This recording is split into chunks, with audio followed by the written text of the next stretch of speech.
Let's all go to the lobby. Let's all go to the lobby. Let's all go to the lobby to get ourselves a treat.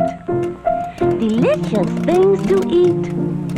The popcorn can't be beat. The sparkling drinks are just dandy. The chocolate bars and the candy. So let's all go to the lobby to get ourselves a treat. Let's all go to the lobby to get ourselves a treat.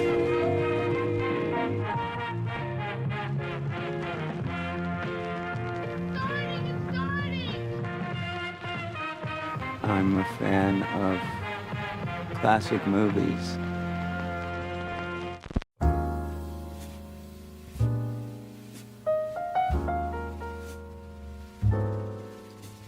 Hello and welcome to Overlapping Dialogue, a podcast of double features dedicated to programming the finest, most eclectic, and downright bizarre film pairings and cataloging the discussions that ensue.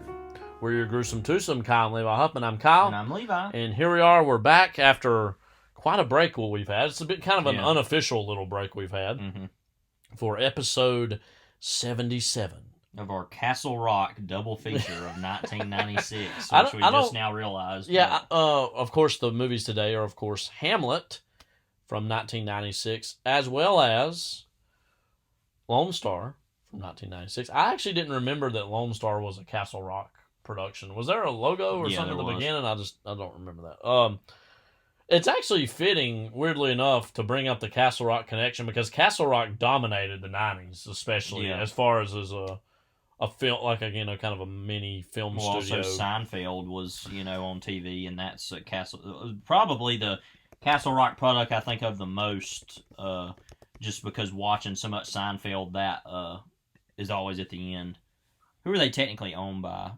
Technically now, Warner Brothers Discovery. They bought it. Right. Yeah. Okay. I know they were founded by Rob Reiner, as well as some other names. Okay. Of course, Rob Reiner directed Misery, and Castle Rock itself is a Stephen King, I guess, kind of homage specifically. Never really thought about that. Let's just real quickly, kind of as a side sequel, talk about some of Castle Rock's biggest movies. As I said, they really dominated a good portion of the 90s. They actually technically started in the late 80s. And again, a decent number of these I'm going to name are Rob Reiner productions or movies that he directed specifically. When Harry Met Sally was in late 80s, 89. That's, of course, a Rob Reiner movie. Have you seen When Harry Met Sally? That's pretty good. A version of Lord of the Flies. Let's see. Jumping ahead a little bit. Misery was in 90. City Slickers in 91. Did Rob Reiner direct that? No, but it's got Billy Crystal in in it, so it's very, Okay. I couldn't remember. Let's see. Honeymoon in Vegas, Year of the Comet, Mr. Saturday Night, A Few Good Men was a huge movie, of course. In the Line of Fire, Needful Things, Malice, Josh and S.A.M., City Slickers 2, The Legend of Curly's Gold, one of my favorite titles. Little Big League North, which we've mentioned on the podcast before, apparently is awful. We've not seen it. Shawshank Redemption, that's, of course, one of the biggest movies of the 90s in a variety of ways. Before Sunrise, I'd forgotten that was anyway produced by them. For Better or Worse, Forget Paris, Beyond Rangoon, The Run of the Country, The American President, Othello, Dracula Dead and Loving It, Midwinter's Tale, City Hall, Striptease, Lone Star, Alaska, Spitfire Girl, Hamlet's a little further down. Hamlet actually was a Christmas Day release in 96, which I've forgotten about. See that. Go through some of these a little quicker. Waiting for Guffman, Suburbia, Absolute Power, My Giant, Last Days of Disco, Mickey Blue Eyes, The Story of Us, and The Green Mile. And then they went on, of course, in the 2000s. Right. But a lot of these movies were either huge movies of the decade or just a lot of pretty, in their own way, sizable pop entertainment. I think that's pretty mainstream dramas. Right. A lot of them, like I said, Stephen King related too. Interestingly, all his kind of more dramatic works, as in Misery, and even is a more dramatic work than his other horror novels are. So the company was originally backed by the Coca-Cola Company, which was then the parent company of Columbia. So I think they produced a lot of things through Columbia, and then like Coca-Cola on Columbia Pictures in the 80s. I didn't know that. Yeah. Okay. Yeah, No wonder it's so good. Yeah. Coca-Cola and Castle Rock's founders jointly owned stakes in the company. Months after the deal, Coca-Cola exited the entertainment business and was succeeded by Columbia Pictures Entertainment. Columbia was later kind of bought by Sony and, still controlled by them.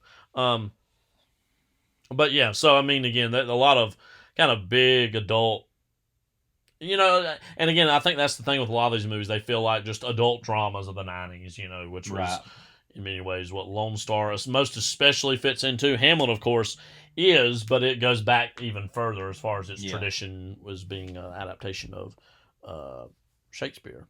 But most certainly a movie like this definitely fits into the tradition that Castle Rock was already building in the 90s in terms of all that stuff. Again, we're still going through the 90s. It seems like we've been doing this for a while now. Yeah. It seemed like quite a while since we did Havana and Dick Tracy. But we're getting there. We're almost done.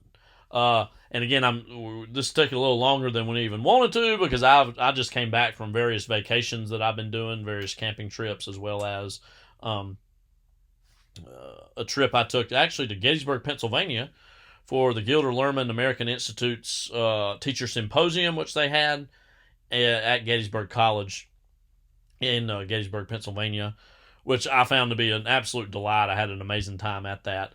We actually got to tour the Gettysburg battlefield as well, and we got to sign up for what specific tour we wanted to do there, and I decided to do Pickett's Charge, which was essentially a 3/4 of a mile walk, which retraces the steps of what Pickett's Charge was on, of course, July 3rd, 1863, the final day of the Battle of Gettysburg. The actual seminar I went to was on the Civil Rights Movement, when it was conducted by Professor Charles McKinney of Rhodes College. He did an amazing job. It was a lot of great lectures and discussions was had by that. And then also on my way back, I got to see Mount Vernon in Virginia, which was nice. Mm-hmm. So I've had a great time, and I'm just kind of whole traveled out. Yeah, it's been interesting. Just from my point of view, I've been at home all this time, kind of driving myself crazy, just staring at the wall. And it's been interesting to see you do all these things. I've been kind of following it, and yeah, I'm tired just from all the tiredness you've had too, in its own way of just like a come and go. So it's good to get back. And absolutely. I mean, and not that wasn't all fun for you and everything. And I'm not. It sounds like I'm complaining or something. I'm just saying, like, yeah, it's just been a busy few weeks. Even for me too. I've had just random other things going on here at home of just different things, doing cleaning and working on new stuff for I guess I'll let the cat out of the bag on this. Planning on doing a cinema club at my school this year, so I've been lightly planning for that. And the middle school you teach at, right? Which will be interesting. Showing them like natural born killers and stuff like that. No, I'm just kidding. Or am I? Yeah, I am definitely. Yeah, don't come at me.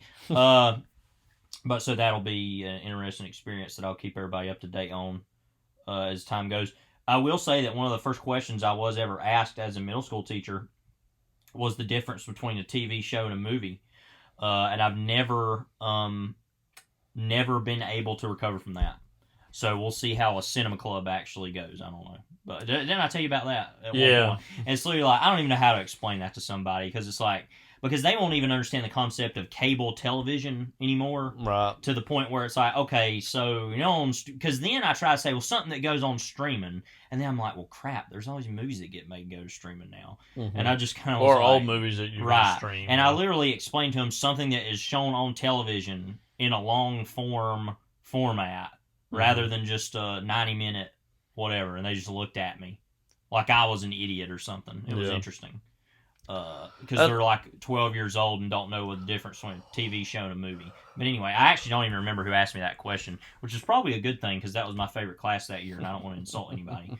But anyway, I think this is awesome though, as far as starting to get the younger generation more involved in visual literacy, because that's something that's very much It goes more and more. I'm going to be using the Dr. Like, Juan Carlos Case class that I took on film, which actually was strange. I think I've talked about this before, about Dr. Frank, who I had at the beginning of that. She actually passed away very suddenly, only about 2 weeks into the class. That was very sad for all of us and very shocking.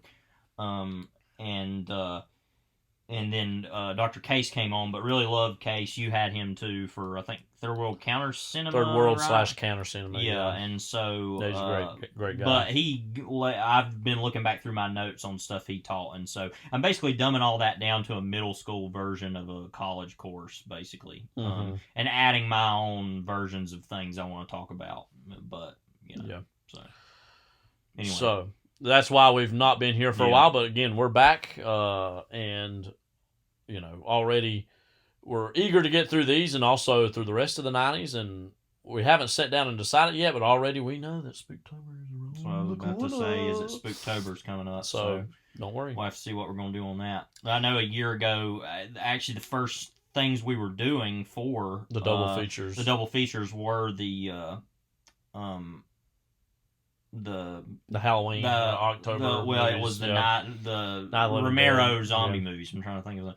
And then Adam's Family Reunion was with with Day of the Dead, which is maybe our best episode. I don't know, other than the last one. Or no, the one before the last one we just did. What was the one before the one we just did again? It was The River, Wild, and Wolf. Yes, I think that was one of our better ones as well. But yeah, those two I think are great. So if you're already bored with this one, go listen to those. Yeah. But anyway, I guess we better get into Blue Plate Special before we get too old to engage in it. Everybody's gotta get into that Blue Plate Special. Hi, Audrey. Norma, have a cup of coffee, please. Sure. I'll have what she's having. Hey, who wanted a large pepperoni? Coming up!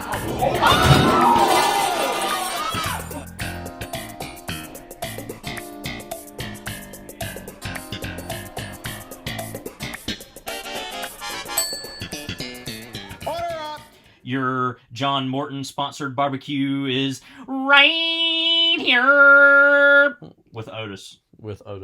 His father. Yeah. And that kid who talks like this. Before we get to what is arguably one of the biggest double features in modern memory, because we talk a lot about double featers on here. Well, of course, we're going to talk about Oppenheimer and Barbie. Don't worry. Barbenheimer and all that stuff. Ho ho ho and all that stuff. But that, presents to pretty girls. Double feature isn't something that is like widely used in the vernacular. I think it's important for us to frankly talk about this a little bit because our show's dedicated to the concept of double features. Double features isn't really something that's in the vernacular all that much until the most recent releases of Barbie and Oppenheimer and all that entails, which we're going to get into in a little bit. It used to be because that was in the sense of the drive-in movies and double features that would happen more often back when movies were, part of the cultural, diet. And again, this is one of the rare instances where it seems as though they are again, right. In a major way. Our kitty cat is visiting. Yeah, she better not not do anything, or we will slightly pet her and put her down. But before we get ground, to not before we get to those movies, hey girl, we'll talk a little bit about Mission Impossible: Dead Reckoning Part 1, which came out several weeks ago now, nearly a month ago, I guess, and was the latest, of course, movie in the Mission Impossible franchise. Something that, I'd say we're fans of, but not like completionists about necessarily. Yeah, I mean, because I've actually still not seen 2 or 3, which I know a lot of people say 2's the worst, and then a lot of people are like 3's the best, or at least of a certain era. Yeah. And so I haven't seen either of those. I've seen the first one, and then Ghost Protocol. I've seen 2 once years ago. I think on VHS we might have rented it and remember certain things about it. 3 I've seen a little bit more than that. That, of course, very famously has Philip Seymour Hoffman as the villain, so that's kind of one of the most famous things about that. And he gives an amazing villain performance in that. Photos from him in that all the time of when he was like the when he's getting arrested or whatever. Mm-hmm. You might can hear our cat purring on this. I don't know. But, by the way, just saying. But the latest Mission Impossible comes out. I actually happened to see it when I was in Winchester, Virginia, on my way up to Gettysburg at an Alamo Drafthouse in Winchester, which was only the second time I've ever been to an Alamo Drafthouse. Me and you went to the one in Raleigh, here in North Carolina years ago, and loved that experience. We went and saw Vice and The Favorite, which it was its own double feature, right, I guess. Which is weird, yeah. And quite enjoy the Alamo Drafthouse experience. I'm not going to talk a whole lot about that here, but it's something you should definitely check out if you live close to one, or maybe even make a little road trip to see one. You know, I liked this movie, Mission Impossible Dead Reckoning Part 1. I think even saying that title out loud reveals part of the problem to me with the movie. This is a movie that is, you know, I think this franchise has been popular for a long time. Ever since the first one, of course. And even before that, in a roundabout way with the TV shows that was there. But I think everybody kind of agreed that it hit a kind of, most people, not everybody, but most people agree that it kind of hit a high watermark with Rogue Nation and Fallout combined, that Christopher McQuarrie kind of taken over the franchise after having a pretty solid little tradition of really kind of big directors coming in and doing a movie and then dropping out. Yeah. And, you know, just doing a movie. Really, Brian De Palma, John Woo, J.J. Abrams, Brad Bird. Right. That's all pretty And big, then ever since then, Christopher McQuarrie. Kind of like what happened to the, really sort of like what happened with the Harry Potter movies. Of they had like all these different people making those. Obviously, Chris Columbus did the first two, and then Alfonso Cuarón. And then I don't really remember who did 4 and 5 of those, but then it became David Yates. Well, like 5 was David Yates. Oh, okay. So then there was somebody in between. Goblet of Fire. I can't remember this guy's name. Yeah. So kind of similarly, similar version of that. It was Mike Newell. His name. And that's a great movie. So I'm not. So I actually feel bad I forgot him because I love Goblet of Fire. But anyway, it's kind of similar, I say, where somebody just takes over. I think that's easier for the studio, and that's probably why this has happened. Yeah. And I really am a big fan of Christopher McQuarrie's vision of this franchise, especially with I love Fallout and I love Rogue Nation. But this movie kind of, and I did like it, but it did start to wear on me. You know what? Maybe we do need another director to come in and pop in and do one of these, because now it's, you know, it's not to the extent of like the Marvel movies or some of these other franchises that are dealing with all these movies, but it's getting a little bit bogged down by continuity, I think, at this point. And literally adding continuity. Like, the whole villain in this movie is literally added. Retcon, it's just like, okay. And I feel like like my interest wanes as that stuff develops in this movie. Because again, I quite liked it. I would give it like 3.5 out of 5 stars. And I'm usually not someone who complains about, as we've talked about lengths of movies quite a bit on here. And again, when I go see a movie of this size and scale, I want to feel like I'm fully fed. I definitely wasn't in Alamo Drafthouse in a roundabout way, but it did start to wane on me. Like, okay, let's go. Let's like get to the end of this, and again, the fact that it kind of ends on a cliffhanger. Then it's part 1 and part 2. And again, I'm not saying I'm out on this franchise by any means, but it was one that tired me a little bit more so than some of the other ones. What was your general impression of Mission I liked Impossible? it a good little amount Part 1. more. One thing I'll say about that, though, too, is you look at the title, and it's like Mission, Impossible, Dead Reckoning Part 1. Just, I always forget that there's the colon between Mission and Impossible. It's literally supposed to be said like Mission, Impossible. Yeah. Like, But the Impossible Missions Force. Right, but that it's literally Mission, Impossible, Impossible, Dead Reckoning Part 1. I love also it's not a 1 or a numeral 1. Yeah. It's not like the Arabic alphabet 1 or the Roman numeral 1. It's just ONE, 1. I liked it still quite a bit more, I think, than you did, and like about everybody else, just by the action alone was so good. Yeah. That the only reason it didn't get 5 was just because of all those complications about it,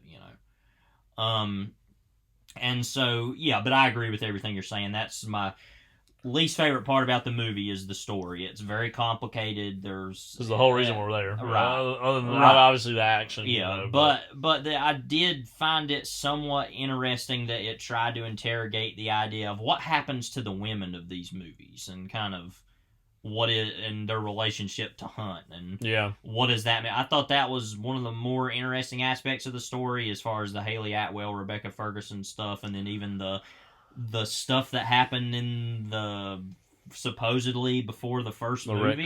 Like, did you hear, by the way, that they were thinking about using the likeness of a younger Julia Roberts to play, in quotes, that younger love that was killed for Ethan, and that was nixed or whatever. Yeah. And apparently there was even a de-aged Hunt that was supposed to be in some of those parts, but they took it out. Yeah, and it's just like a silhouette of him, and that was the better thing to do because that's just stupid. And it looks even more wise when compared to the most recent Indiana Jones movie that came out. So yeah, all that stuff is somewhat interesting as far as what it's saying or what it's about.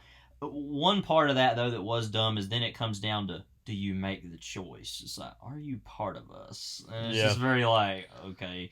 But yeah, the rest of the story, and it felt like, that it was moving so fast with the plot and all the people involved, you didn't really get to spend a lot of time with any of the people. Yeah. I felt like we got enough out of Tom Cruise and Haley Atwell, but as far as like, Ving Rhames and his name just Simon Pegg. There's not as much of them in the movie, obviously. There's not a whole lot of Rebecca Ferguson either. No, which that's part of it. Yeah. We won't spoil that. And also there's not an awful lot of Vanessa Kirby. And then when Vanessa Kirby is in it a lot, it's like as Haley Atwell as Vanessa Kirby. Right. Spoiler, I guess. But so, yeah, it just has a lot going on to the point where and I just really didn't like the villain at all. I can't remember that guy's name, but that was... Well, the whole villain of the movie was this vague AI thing. That was another thing that was interesting, especially when this literally happened right kind of at the beginning of the writer's strike when this came out, or right in the sort of beginning of it. Yeah. And a lot of people were talking about that, obviously. So that's a whole kind of interesting... random aside is to think about that in those terms. But I feel like, and obviously the technology and the gadgets have been a part of this franchise from the very beginning, but I do feel like it's starting to become a little much with the level of control and power that like you remember the scene like when it's towards the beginning of the movie where they're in the airport and like Ving Rhames is able to do anything and everything in the airport and there's a point, and I love it, there's nothing against Ving Rhames, but there's a point where I'm like, what is this, like straight up science fiction at this point? Because like there's a point of these spy action movies like this always have to deliver on at least an air of believability. I mean, there's obviously... The Bond movies try to do that, usually. At least newer ones. And and that sometimes honestly feels weirder than the 70s Bond movies, because it's like, no, this is real. But then there's some stuff like, no, that's pretty dumb. But, That's why, to me, the Sean Connery Bonds hold up so well, is because they create its own movie language and movie logic that is not exactly realistic, but it's not exactly off in the far reaches of space either, like the Roger Moore movies got. So, I mean, it's like, it's just very movie language and movie grammar. And I feel like, I gotta say, I feel like this franchise might be starting to lose its way a little bit just based on this first version of Dead Reckoning. The thing is that they're going to stop making them, supposedly, right? I mean, this is supposed to be the last of these. I think that was originally the plan, but Cruise has said some things that he's going to be making. I don't know when he said these movies, if he meant specifically the Mission Impossible movies or action movies for as long as he can. Basically, okay. Well, I had understood it as this was still going to be this. Well, was it, I think it might be. He might have been referring more generally to like action movies. Yeah, and that's fine. Whatever. Which I'm also increasingly bored with him, and I like him a lot. But him and McQuarrie have referred to the fact that they're actually going to do this kind of more gritty, stripped down, R-rated movie together that they've been wanting to do for a while, and I'm really eager to see that because I'm kind of tired of Tom Cruise action star, even though he's the best there is. I don't, you know what I mean? I sound ungrateful by saying that, but We can get into why he's pivoted towards this. A lot of it goes back to his Scientology stuff in the mid-2000s. But anyways, I'm ready for him to do something a little different. And frankly, I'm kind of ready for this franchise to do something a little different because I'm really a big fan of Christopher McQuarrie and what he's brought to the franchise.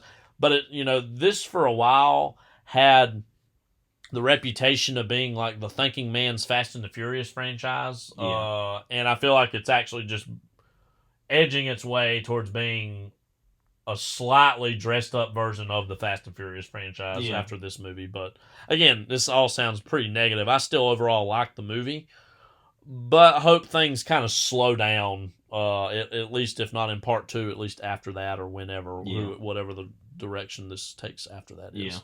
So again, I liked it, but was a little miffed by certain aspects about it. And again, it had great action, but there is a point where there's only so many times we can defy gravity before I start to break off and lose interest myself. Yeah. But anyways, one of the surprising elements about this movie, though, is its underperformance at the box office. Yeah.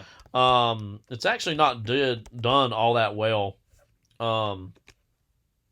over the last several weeks. So there was just an entire Wikipedia page about dead reckoning and science or something. I truly didn't even know that was a thing. So the process for estimating the value of variable quantity by using a previous value by adding any changes. Whatever. I don't know what that means. Yeah. There's actually been like 4 movies before this called Dead Reckoning also. One in 47, one in 90, and one in 2020.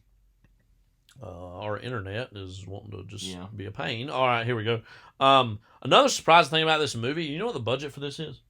I don't know. $291 million. Seems kind of cheap. Which is partially due to COVID. I think this movie was starting to be shot when COVID was happening. And then crews demanded that they pay, and I think this is a very noble thing, that all the crew, specifically their same full rates while it was all shut down. And then it had some maybe other stop and go aspects to it. Just read about the background of this a little bit. In January 2019, crews announced that the 7th and 8th Mission Impossible movies would be shot back to back, with McQuarrie writing and directing both films. Returning and new cast members were announced soon after.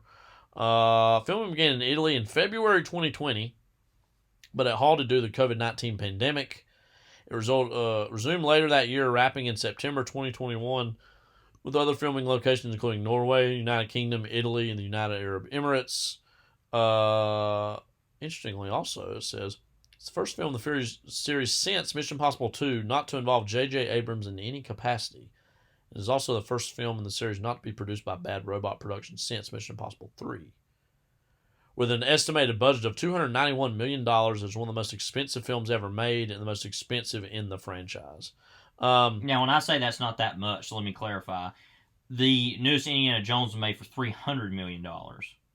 I know that's not that much different. Yeah, like $9 million. What I mean about that, though, I think, is that to see this movie look as good as it does, and then you see a movie like that, and you're like, where did all of that money go? Because it looks like crap. Half of it, And so I'm like, okay, so why is there a discrepancy money-wise there? I'm not. Well, we're going to get to it here in a little bit. Meanwhile, Oppenheimer is like $100 million, and it looks the way that it does. But I digest. $291 million for Dead Reckoning Part 1. Box office, $448.5 million. So it's made money, but if you think about, this movie has had a massive marketing campaign. One of the bigger ones I've seen, probably in this beginning of this decade, I think. Yeah. Other than the whole Barbenheimer thing, which that's all paying off, so that's whatever. That's like making, tons and tons of money. But that it's underperformed since it came out. It says the film fell short of expectations after it, quote, turned out a much slower opening weekend than expected. Deadline Hollywood noted that unlike Indiana Jones and Dial of Destiny, another near 3-hour film that cost $300 million and opened to $84 million over its 5 days, Dead Reckoning Part 1 benefited from better critic and audience scores, and know that Cruise's films normally hold steady at the box office over subsequent weeks. I know there was a few days where Sound of Freedom actually outgrossed it as well, when that was something that people talked about. some people said that it should have just been released earlier because its legs are now being cut out from under it by Barbie and by Oppenheimer. Do you think that could be part of the reason why? Yeah, it probably should have been released, honestly, alongside The Flash, because that turned out to be such a bomb. Yeah, earlier in the summer. And that was an even bigger bomb than this. I think that's kind of been the biggest one out of all of them. And then also that it got knocked out of IMAX a lot quicker because of those movies. So it's just weird because and this is ultimately what we're going to be talking about the rest of the Blue Plate Special here coming up, but that with Oppenheimer and Barbie, I knew that those would make money fine enough on their own. Oppenheimer probably would have slightly underperformed if it had not had been for this whole phenomenon, but would have made enough money, sort of. But it easily could have met the same fate as these other movies too. But it's strange that these movies are doing so well, and then those are not, all being, franchise movies, that it's clear that people are just tired of going to see that kind of stuff. I mean, we're going to see the same thing when the Blue Beetle comes out later this year. We were actually talking about that this morning off mic about that movie, which is a shame because I'm halfway interested in that as just a Hispanic, superhero movie. I think is interesting, and that's something I would like to see in its own way. But I won't, just because I don't care about Blue Beetle. That's the main reason for that. But yeah, that movie is just gonna bomb terribly. Probably irrevocably. I don't even know. Like, that movie's probably gonna disappear. It's gonna bomb so bad the movie didn't exist. Is probably the level it's gonna be. But so that's a problem that we're starting to see. We talked about this last time too. I mean, as far as with The Flash and with Indiana Jones, but just people are just not interested in that anymore. Mm-hmm. And it really does take social media firestorms like what we've seen with Barbie and Oppenheimer to get people motivated to go out. As far as the and buzz in a positive way that they've generated. And so, and with, like I say, with obviously the strikes going on, what this will mean also for Dune Part 2, it's weird because that's one of my more anticipated movies, just because obviously I love the first one, and this one looks really great. We were watching the trailer for that, I think when we went to see Mission Impossible, and I hadn't seen it on the big screen yet, and I was just like, holy crap, this looks so great. And everybody's been reacting to that positively, obviously. But that movie is going to lose money, I know definitively. The first one barely made its money. Well, the first one, it was a story of whether or not it would even make enough to justify Part 2. And now they're still talking about making Dune Messiah into a third one, and I'm like, there's no way that's happening at this point. That's like a pipe dream. That's ridiculous. So I'm not. So when I say I'm not worried about that movie, just because it's the second one, so now it doesn't matter how much money it makes. It'll be a shame that it doesn't. But that just shows also that with the strike, we really are in a really strange, we're at a crossroads at this point of which way, I don't know which we're going to go. And ultimately it's all leading to AI, and that's probably which is again the enemy in some roundabout way in this movie. Right. So all that's to say, I don't know what the studios are doing a lot of thinking right now about what they need to do. Now, in the afterglow of Oppenheimer and Barbie's massive successes now, which then makes me think, okay, even though Barbie, and we'll talk about this in a bit, and we're literally about to start talking about it, I guess. I got one last little thing I want to say about Mission Impossible. But that Barbie is obviously very, flashy and gaudy and showy, but it feels organic enough. Yeah. Of them, you know what I mean? Like, I know it sounds crazy. Well, I mean, it's directed by and written by Greta Gerwig, right? And co-written by Noah Baumbach, and so always has to be brought up. But there's something I want to mention about that later that made me laugh. But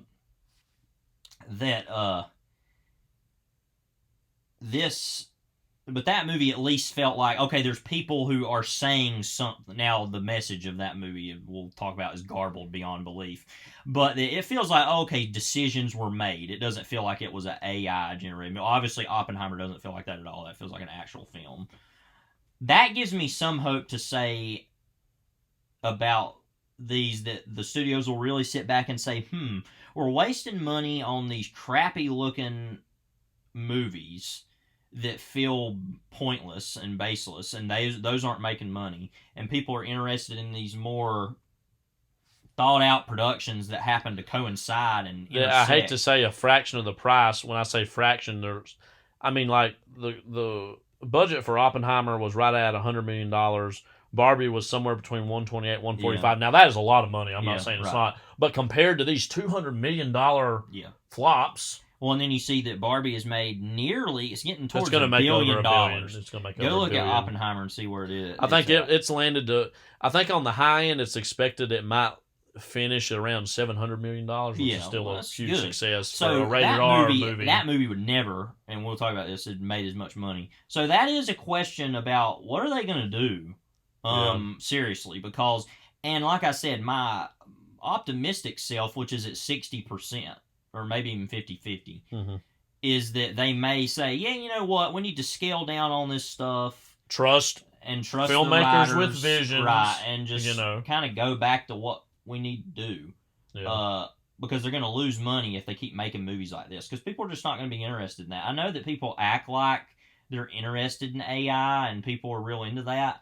But I just don't see a bunch of people going out to movies to see it. I know certain people who would, but that's not going to get a big portion of the population either. Yeah. So, yeah. Last thing I want to say about Mission Impossible here. This answers what we were asking earlier, actually. It was initially billed that both films will be a send-off to Ethan Hunt. Yeah. In June 2023, Macquarie told Fandango that Part 1 and Part 2 would not end the series, and they were developing ideas for future installments. In July 2023, during promotion for Part 1, Cruise expressed interest in continuing and making further films in the series as Hunt. I hadn't heard that.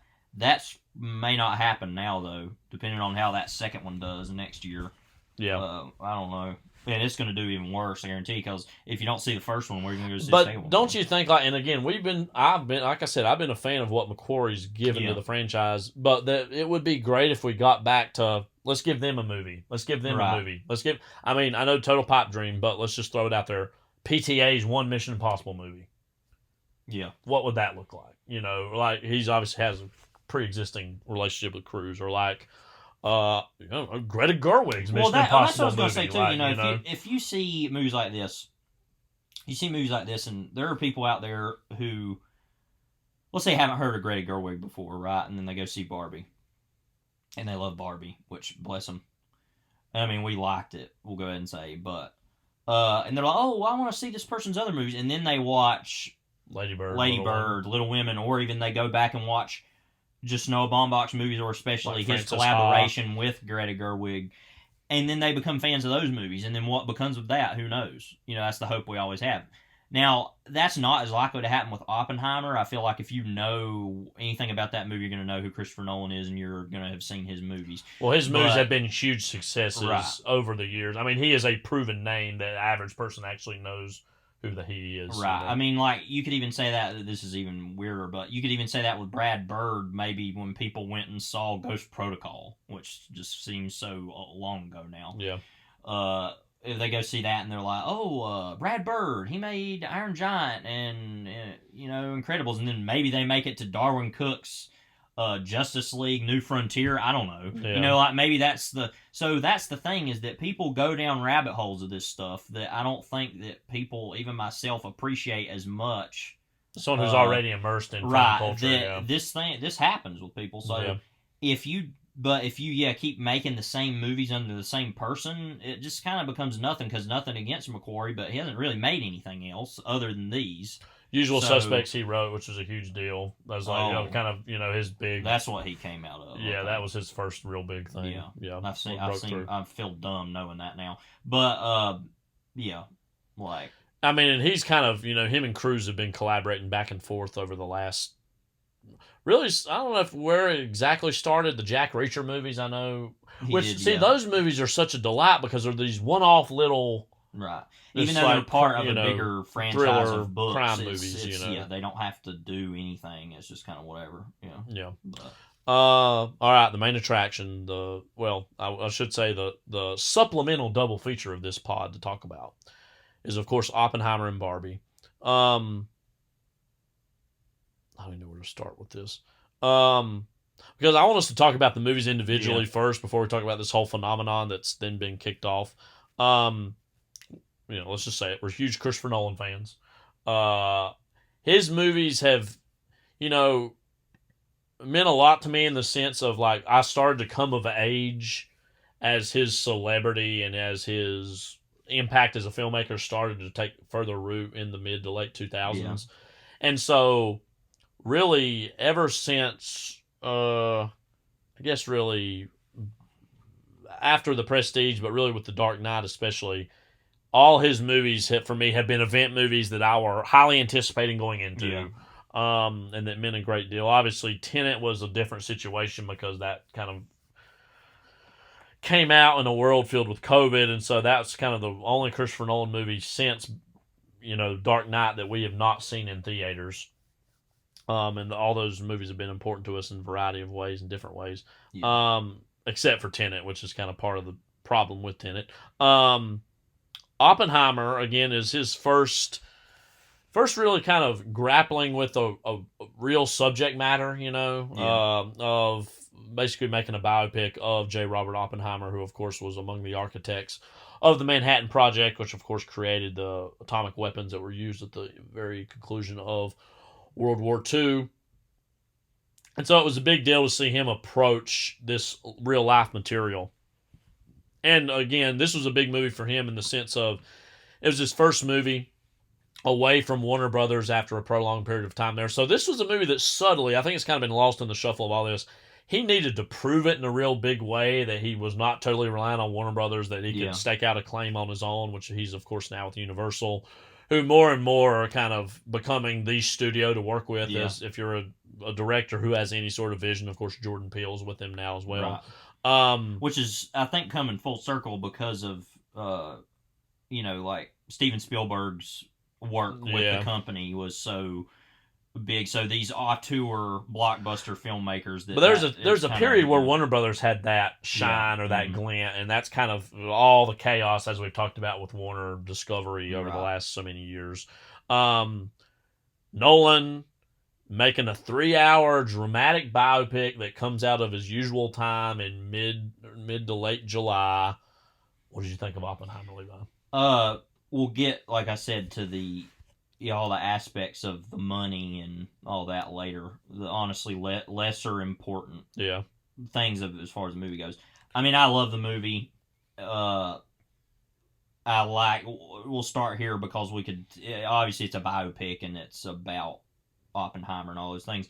But a lot of people going into it were comparing it, when I'd heard, to Oliver Stone, especially like JFK. That's a very strange thing to hear because of the gleeful profanity of Stone's style does not match with what we've seen from Nolan in terms of his austerity in comparison. And so I was like, okay.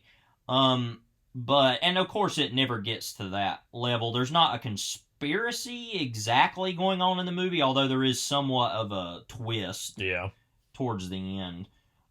Which kind of is that. Which I think the movie treats as a surprise, and this isn't even a flaw of the movie. I don't think is really all that much of a surprise, really. And also, if you know a whole lot about which I didn't know that aspect of the history of this story, is all pretty out there and known. Yeah. How they always talked about how his name is said. Is it Strauss or Strauss? It's Strauss, right? I think so. Okay. Yeah. Because it's spelled Strauss, but it's Strauss or something. Yeah. Anyway, and so that he was, angry at being humiliated by Oppenheimer and basically sent out, went after him for being a communist and kind of made it where he wasn't part of the Atomic Energy Commission. Atomic Energy Commission anymore. And through all of those depositions that are being given, you get the full story of Oppenheimer. You got a lot of comparisons also to The Social Network. I thought, that's what I kind of immediately thought of. Which strangely, what's weird about that is that Andrew Garfield's character in Social Network is there the entire time. Strauss ultimately only comes into the story towards the end of it, even though he's throughout the movie, which is kind of different. But that was similar about kind of the idea of what are these people really about exactly, and what's interesting, though, is that Oppenheimer, who's more like a Mark Zuckerberg figure of like, what exactly are you wanting to get out of this? We're not really sure what you want.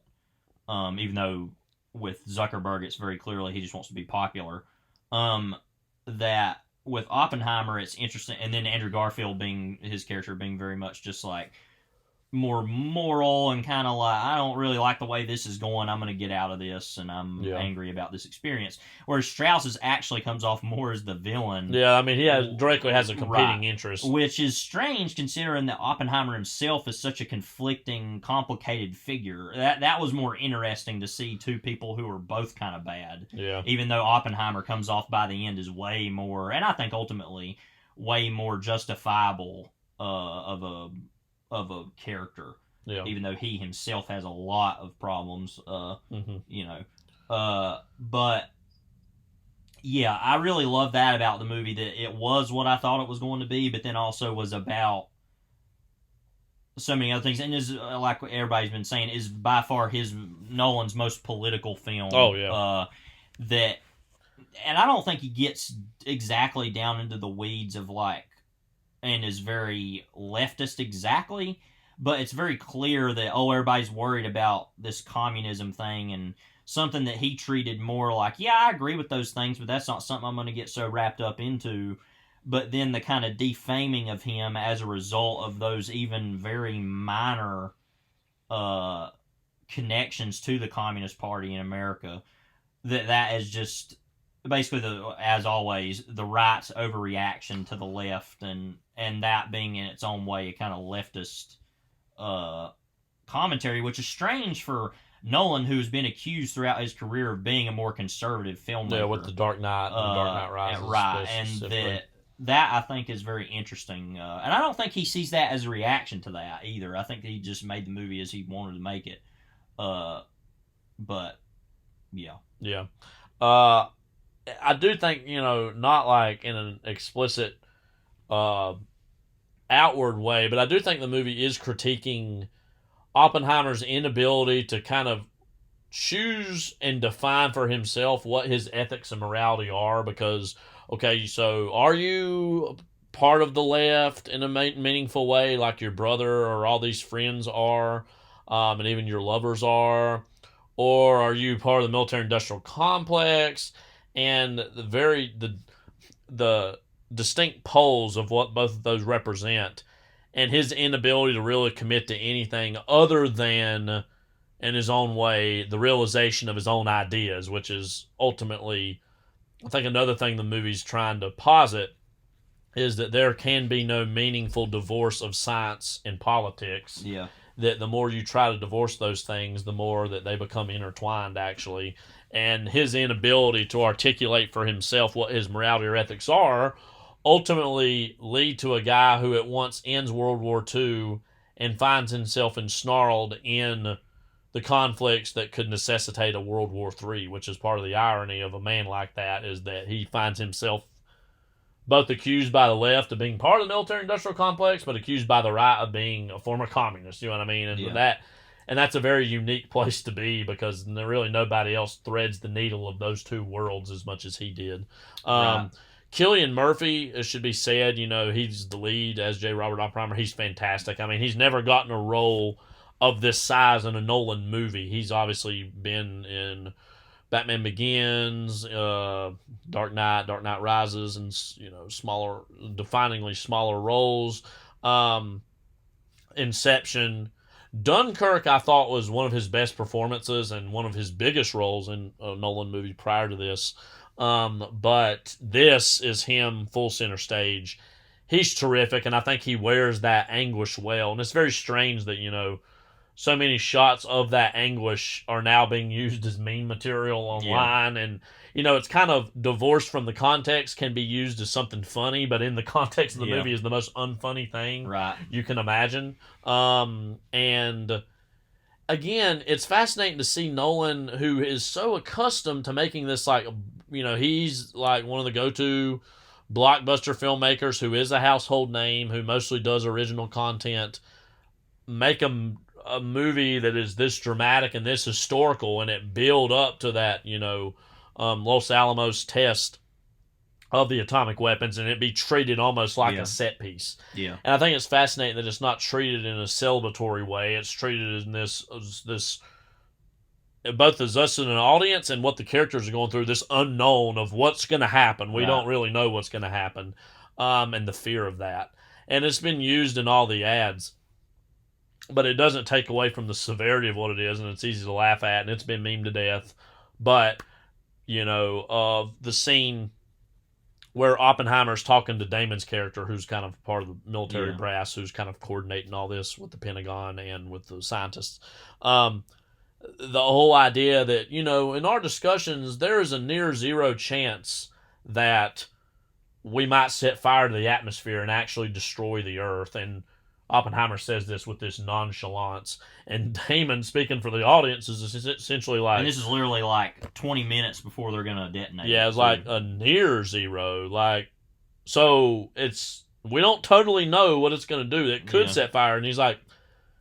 Oppenheimer has this kind of detached view of the whole thing because he's been immersed in it. It's like, yeah, but it's probably not going to happen. What do you really want? It's like, zero would be nice. And the idea, and Nolan said this in various interviews, the idea that could have happened. It didn't happen, but it could have happened, and yet they did it anyways.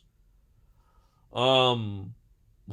There's even a chance that could happen, and you would still detonate such a device is such a moral and ethical quandary of that's how desperate. And then that's another thing, too, about the whole decision to drop the bombs, which we could talk about here in a second as far as how that's depicted, is, the wariness of the world to end this war that had been going on, that it didn't matter what it had to do, that we don't think it's going to happen, so let's just do it and try it out and we'll see.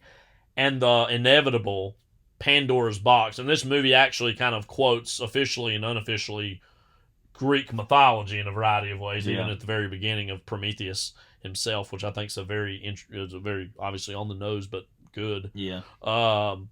Mythological trait between Oppenheimer and Prometheus himself or whatever. That the Pandora's box, that the use of these weapons detonated, literally and figuratively, opened this world that we live in a way that, again, is children of the 90s, and again, we've moved on from this, but a lot of our older listeners were directly in a world where nuclear annihilation was the greatest threat we could imagine. Yeah. And we've kind of moved on from that now, where that's not something we're actively worried about. And this movie, by the end of it, posits we should be worried about that, because once you create such a device, you cannot totally put it back in the box again as much as we want to. And I think it, in a healthy way for me, reignited the fear of what those weapons can do, because that's another thing, too. I know I'm rambling all over the place. As an educator, and I talk about some of these eras and moments of possible nuclear war, and a lot of the kids just don't really understand what the size and scale of what these weapons do. I think this movie hopefully reignites that for the public in a way that, in a popular sense, makes us fear nuclear weapons yet again, in a way that previous generations very much did. Yeah, and obviously now climate change is the primary fear and reality. And I'm not saying that we shouldn't be worried about that. But the reality is that when all the resources start running out, what are they going to start using on each other? They're going to start using nuclear weapons. So that is ultimately going to be tied to that in a roundabout way. And that's ultimately going to be the end of the world. Is that together? I think. Yeah. But what else should we talk about? Again, we could do a whole podcast just on this movie, because there's a lot of different places to go talking about it. Basically, every white actor. I said to somebody at church yesterday, I was talking about the movie, and I said literally every actor that was not in this was in Barbie. So let's just go through some of the names here real quick. Cillian Murphy, of course, is J. Robert Oppenheimer. Mm-hmm. Emily Blunt, I think, subtly has one of the toughest roles of this whole movie, because it could easily be seen as this side character wife role, and I feel like in some ways that's a critique, or if not exactly a critique, an expression of that, especially in regards to the affair that he has with Florence Pugh's Jean Tatlock. And, Emily Blunt herself is an alcoholic, and and sometimes even wants herself to be an absentee mother in the same way he is comfortable, frankly, being an absentee father. What did you think of Emily Blunt in the movie? I thought she was good. I mean, yeah, you see this in a lot of these movies now, like with in First Man with Claire Foy. Claire Foy, As Armstrong's wife. Neil Armstrong's wife, and that's kind of similar, I think, to this. So you say a lot of these movies just have that kind of wife role. Yeah. But I feel like she obviously... It's interesting because she's a lot more actually ideologically concerned with things that are going on. She is pretty much a communist, very definitively. Mm-hmm. And that being kind of a part of her personality, I think, is interesting, whereas he's kind of a blank slate of not really caring either way. Although he is more liberal than not. Yeah. But, you know. Again, as we said, Matt Damon is General Leslie Groves. And again, I think, I beat this drum every once in a while, and I think it's a weird drum to beat sometimes. But I think Matt Damon's strangely sometimes underrated as a presence on screen. I think he sometimes works best when he's not in the center of the frame, when he's kind of off to the side, and I think he's terrific as General Leslie Groves, who has a lot of kind of early spars with Oppenheimer, but that he both kind of defends him towards the end, but also takes some issue with him as well, and I thought that was a nuanced situation. Again, Robert Downey Jr. as Louis Strauss, this is one of the best roles he's ever played. I know a lot of people have said that about it, and he's talked a lot of great things about working with Nolan, I know. Yeah. Florence Pugh as Jean Tatlock, this is another kind of mysterious portion of the movie in terms of not exactly what happens, but what it means in relation to Oppenheimer and his own political ideologies and her inability to really commit to him in this romantic way, but her inability to give him up and that push and pull between that. What did you think of her in the movie? Yeah, I thought she was good. I mean, a lot of people talk about her nudity in the movie. That's a big part of it. One thing, though, that I thought was random was that one of the more conspiracy aspects in the movie, and I won't exactly spoil it, involves her and like a black gloved hand in one shot of something that happens. Is like, wait, what? What is that implying? I don't really understand that, and it never really goes back to that. That's a more Oliver Stone aspect, I think, to this. But yeah, she was good. I'm gonna go through the rest of these very quickly, just name a bunch of guys, and then we can talk about them as a group and maybe individuals. Josh Hartnett, Casey Affleck, Rami Malek, Kenneth Branagh, Benny Safdie, Dane DeHaan, Jason Clarke, David Krumholtz, Tom Conti, Alden Ehrenreich. There's a bunch of other names here. Josh Peck, and some other ones that are not as big. What did you think about? What were some of your favorite of these side performances? I know for me, Krumholtz was he's always great. He was one of the names I was about to mention, the first names, because he is kind of the angel on his shoulder in a variety of ways in terms of being a friend and someone who's like a fan of him and seeks him out earlier in the movie. And then is kind of like pushing and pulling a little bit like, do we really want to do this? Do we really want to be a part of this? Especially, and they're kind of looking at it as these Jews specifically coming at from this angle of Judaism, and obviously Oppenheimer's kind of and this is almost his stock defense is, well, if the Nazis are working on it, we can't let them have it. We got to make sure we beat them to the punch. So I think Krumholtz is terrific in the movie. He's one of I think the better parts.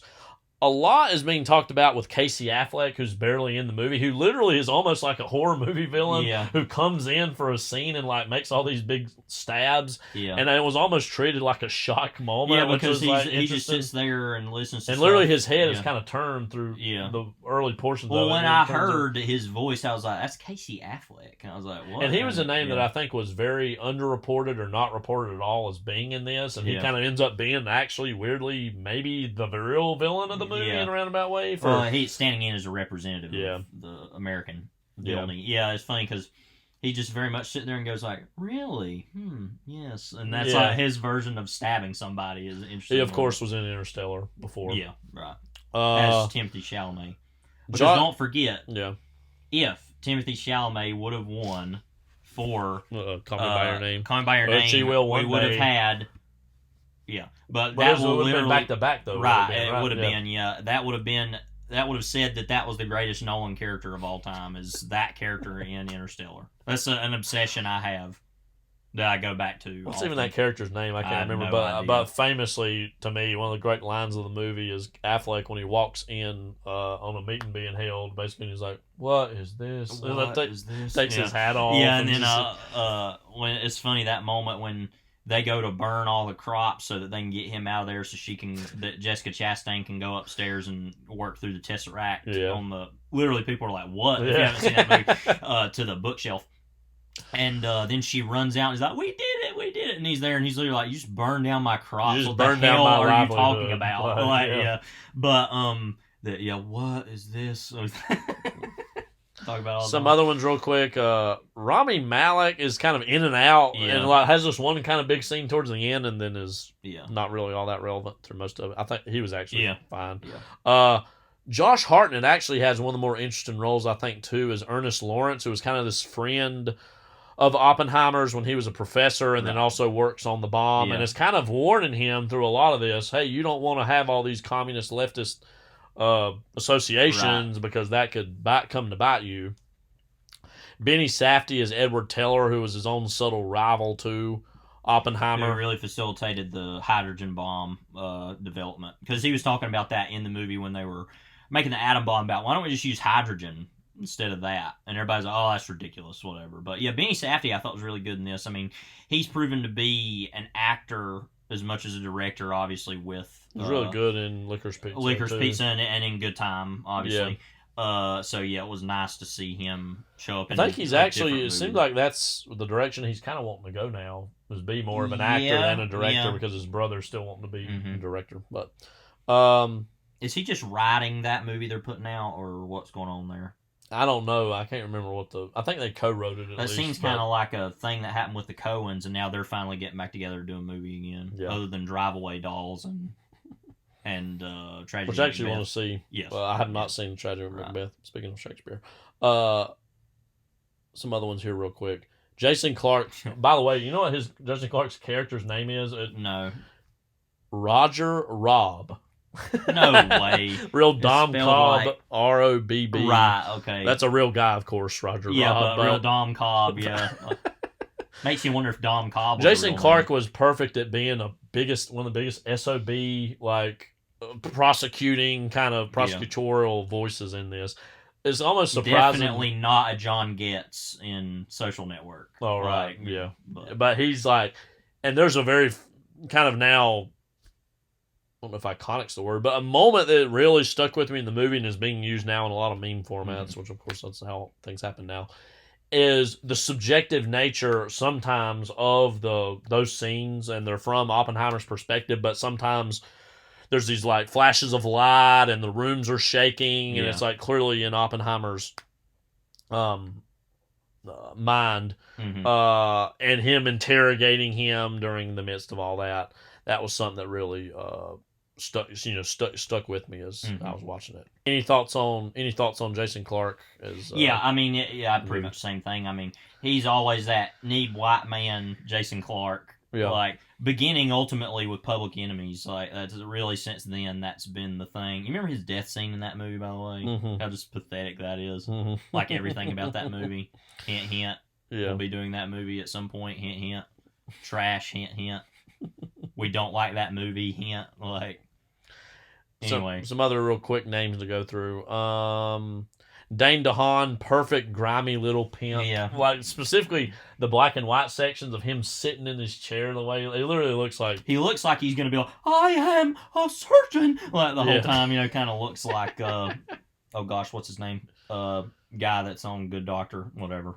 Yeah. The guy that was... He looks like a failed Bizarro clone of, like, Pete Campbell in this movie, specifically. Yeah. But, well, it's interesting.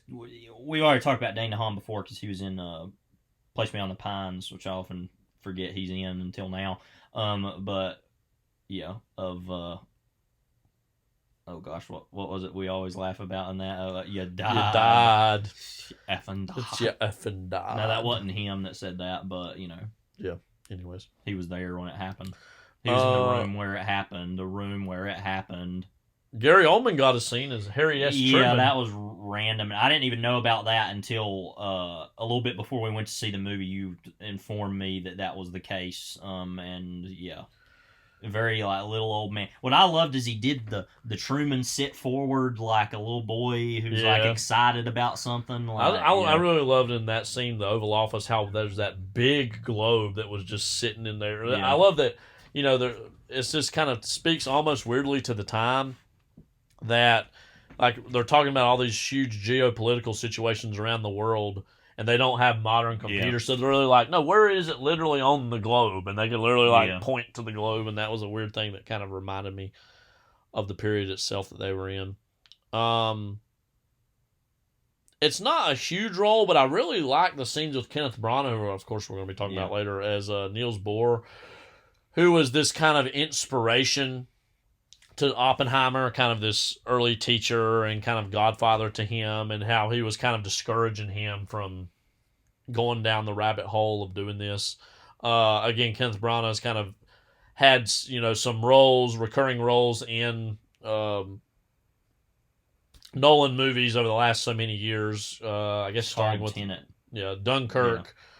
And then the villain in Tenet. In Tenet. And he specifically was great at like knowing what movie he was in for that, and like playing to the hilt of being this kind of evil Russian oligarch involved moment. Yeah, literally one of the greatest moments in any movie I've ever seen. It was just insane.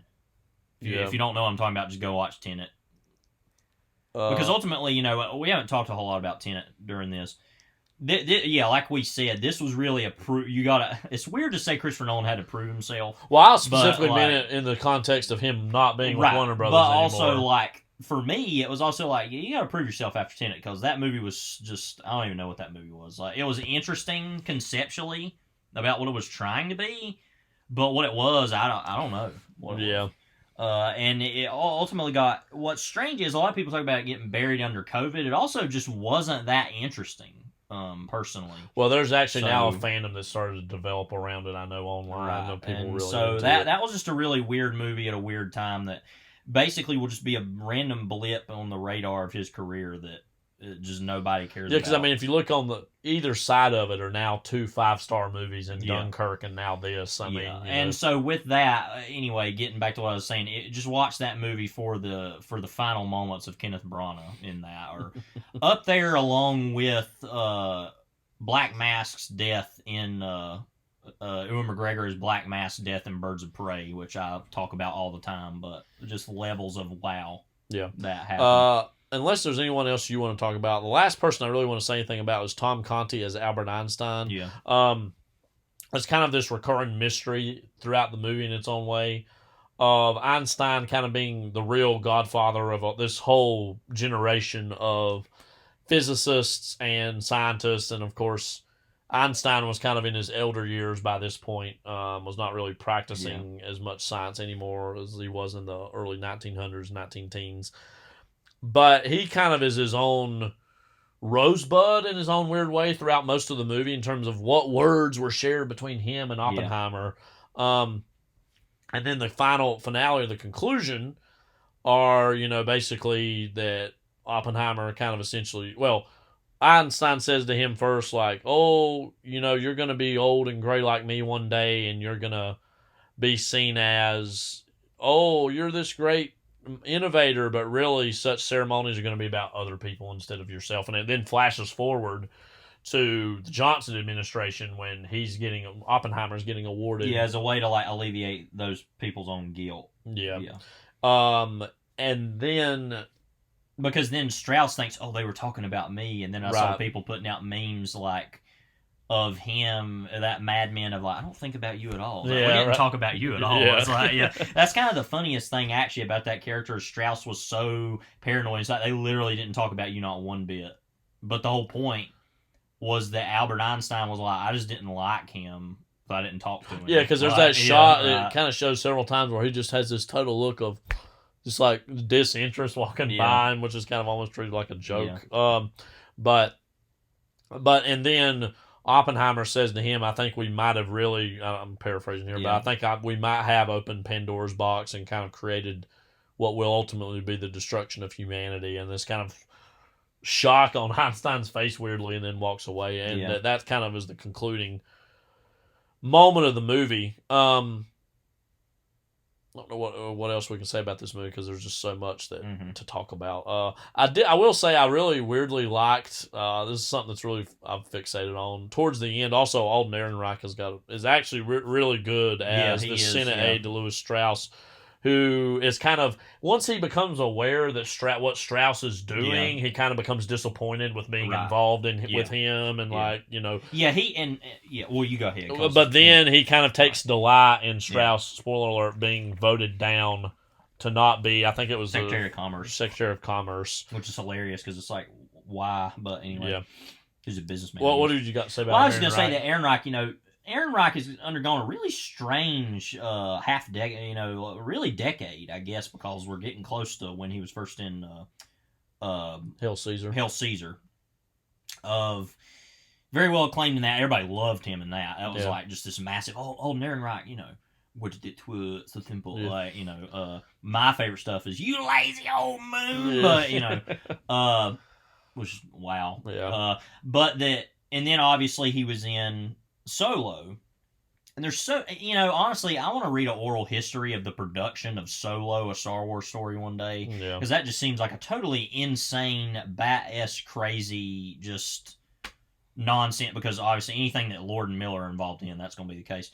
But that devolved to the point of they literally replaced them, had Ron Howard come in. They felt like they needed to teach Alden Ehrenreich how to act, which is so strange to me considering how good he already was in Hail Caesar. I'm like, I don't think you need to teach Alden Ehrenreich how to act. Yeah. I just think it's that this movie, this production, is a cancer to the point where you think he's the problem, but really the whole thing is the problem. And he got this whole bad rap off of that. And I'm not saying that he couldn't have maybe been a little better in the movie, but I thought the movie was fine, and he was all right. Well, he's being asked to do an impossible thing in that movie, which is be Harrison Ford. Which, for all Harrison Ford's questionable abilities as an actor, he is Han Solo. That is Han Solo, so whatever. And then he really kind of just disappeared until Cocaine Bear. Well, it should be said also... Rules Don't Apply, the movie he did, too, right. The Warren Beatty movie, and that was seen as like, maybe it was going to get him awards buzz or attention, and didn't really. Well, that's once again overall industry's disinterest in Warren Beatty, which is sad. The industry's disinterest in Howard Hughes, which is sad, and their disinterest in movies like that. I keep saying disinterest. How you doing, Henry? Disinterest in mildly compelling average movies, which is sad. So ultimately, although Rules Don't Apply isn't that great, it's like, what happened to that? It was me, you, and this other older couple were the only ones to see it. Because we saw that movie on Thanksgiving. Yeah, we saw that movie in Allied in a strange kind of double feature. That's another movie that's been forgotten relatively rightfully. But I know you like that movie more than I did. But that was a whole era there of like everybody just like, oh, we don't know what we're doing, or with Alden Ehrenreich, and then, like I said, he came back with Cocaine Bear, which he was not the thing people were talking about with that movie, obviously. But was plenty good in it. But yeah, I thought really, he's the soul of the movie. I know that sounds kind of dumb to say, but like, he's what the movie's really kind of about. And then this, he was really good. So hopefully we're going to have a Alden Assance or Ehrenreich Assance, I don't know. Yeah. But, because I feel like he's randomly, and I don't normally say this about a lot of people, somebody's really been shafted by the industry in a lot of ways that I don't really understand. Well, can you imagine being in his position where you're in a movie like... He's actually been in some things before, Hail Caesar, of course. He's kind of discovered by Spielberg, sort of, right? I think he was also in some Coppola movie. I think it was like Tetro or something. He was in that? Or he was... Well, let me look this up real quick while I'm... That way we get it right. But can you imagine him, like, you have all this spotlight thrust upon you, and then, Tetro was his first movie, and then Twixt. Yeah. And then he was in Somewhere, the Sofia Coppola movie. Okay, so actually he was more Coppola, kind of. Then he was in Blue Jasmine, which I actually forgot about, but I now remember he has a small role in that. That was a few years before Hail Caesar. And then, so you look at this here, Solo... Star Wars stories, 2018, and then he's not been in any movies until this year, which is in 4. Yeah. And until 2023. So that's like 5 years he wasn't in any movies. Fair Play, Cocaine Bear, and then Some Shadow short Brothers film as Sunday. himself. I don't know. Was he in? He was in that TV? Brave New World. He was the lead role in that. Everybody forgot about that too. Yeah, but like, Don't you feel was that on Prime? it was on Peacock, I think. Oh, actually. okay. Well, don't you find it so strange? There's a lot of these shows that go on Prime or Peacock or stuff like that. They just go there to die, and it's like no one pays attention to that. Yeah. I mean, that's also just the fact that no one would Or really Apple TV too. Right. No one would care to watch Aldous Huxley adaptation in 2023. Do I? Not really. Yeah. I mean, you know. Yeah. Now, if they finally just adapted The Doors of Perception, people would probably be really into that. Like, ooh, you know, they're this generation's LSD movie or whatever. Yeah. But yeah, all that's just to say that it's strange that that can happen to somebody, and man, hopefully his career's not over. Maybe this will be a Also, even Cocaine Bear, even just being in that too. I Probably. feel like he could come back, but that's just been a really strange, really infuriating to me kind of career of not on his part of just like the way things have worked out for him is just kind of sad. Anyways, there's a moment towards the end after Strauss did not get voted in, and they kind of talk about the people who voted against Strauss. I keep laughing about this when I think about this. It's almost treated like an Easter egg, like moment that like the characters don't of even the post or something. Well, like, specifically like the ending of The Dark Knight Rises, and I'll explain how in a second. Yeah. Where it's like, and the junior senator from Massachusetts instantly know that's JFK. Okay, they could have left it at that, and I knew that. But then it's like John F. Kennedy, or they might even say Fitzgerald Kennedy. I don't remember. And I think that's I think they might have just said John Kennedy. John Kennedy. They might have maybe, said. I can't remember. We're gonna try to see it again, but I'm really gonna be like, what was it? It's like, but and I love this about Nolan because it's sometimes seen as corny aspects of him, but I think ultimately is what makes him himself and unique. Is at first it's like, oh, it's like an Easter egg. You should use your real name, Robin, in Dark Knight Rises. But also, I mean, it's actually drawing an explicit parallel between who is the president who is going to most explicitly face the horrors of a possible nuclear war, which of course was Kennedy with the Cuban Missile Crisis. So it felt like it was drawing attention to that connection to me more than anything, even though it come across as a little corny. But again, what I love about Nolan is his absolute earnestness and sincerity. I think that's one thing that makes him stick out as a filmmaker. Now I'm thinking of Aaron Reich as Kennedy. Yeah. It'll be interesting. Yeah. We've had enough Kennedy for a while, though, don't you think? Yeah. Like Jackie. I've still never seen 13 Days, which is the big Cuban Missile Crisis movie. But Jackie, even that, obviously, and then Blonde, the same guy randomly. Yeah, we've had enough JFK for a while. JFK Extended Universe. Yeah. Anything else to talk about with Oppenheimer before we move on? Good, go see. Where for you does this rank in Nolan's filmography? Probably. I mean, I think his best movies in general are probably his 4 5-star movies are like this, Dunkirk, and this is not in the order of I think their greatness, but this, Dunkirk, Prestige, and like Memento. I think it's kind of cheap to say that Memento would be his best movie, although in a lot of ways, I think Prestige is ultimately still. I agree. This would be really close, though. It'd be between this and Memento, I think. I do think, like, the formal grace of Dunkirk is something that I think a lot about. I might actually even put that number 2, actually, after the Prestige, I would agree is his best. And then probably this, then Memento, but Memento is such a very important calling card of a first real serious movie other than Following, of course, but especially to be that young and to make something that big and that's a you forgot the wild card bill. What about Insomnia? No, we're good. Now my actual all that said, my favorite's actually Inception. That's actually my favorite even still, and I think it's like a really high quality 4.5. I don't think it's quite 5, but that's actually my favorite. Yeah, that'd probably be my number 1. Like that, Dunkirk, Memento. This though, I know is gonna. I don't say get better as more you see it, but it's definitely going to be one of his best. And it's one of those things too. You make a movie like this, like what's your next thing? You're going to go back to doing a movie like Tenet again? You know what I mean? Is this going to be a transitioner movie for him? In terms I wonder of about that because I mean, I love his thrillers and his blockbusters, but it's kind of like, what are you going to do after that? I mean, you've already kind of done everything. I just wonder what this means for his future in terms of a movie that like this is very quintessentially him. Yeah. But also a divergence in interests a little bit, while also feeding into a lot of his interests clearly. And so I'm just curious what this means for his future because it's very much a movie like you don't go back to doing like, and he said several times, I'm not going to go back and do a superhero movie or a Batman movie, which we all knew that anyway. Yeah, but really since, Batman Begins, you had Batman Begins and then The Prestige in between that and Dark Knight, and then in between Dark Knight and Dark Knight Rises, you had Inception, and then after that, having Interstellar, Dunkirk, Tenet. So he got locked into that kind of mode of, all right, let's do the big thrillers or the superhero movies or whatever. And that's great, but it seems like, we got like a good amount of movies out of that to the point where now it is really a thrilling kind of question of what will that be. Yeah. And so, I don't know.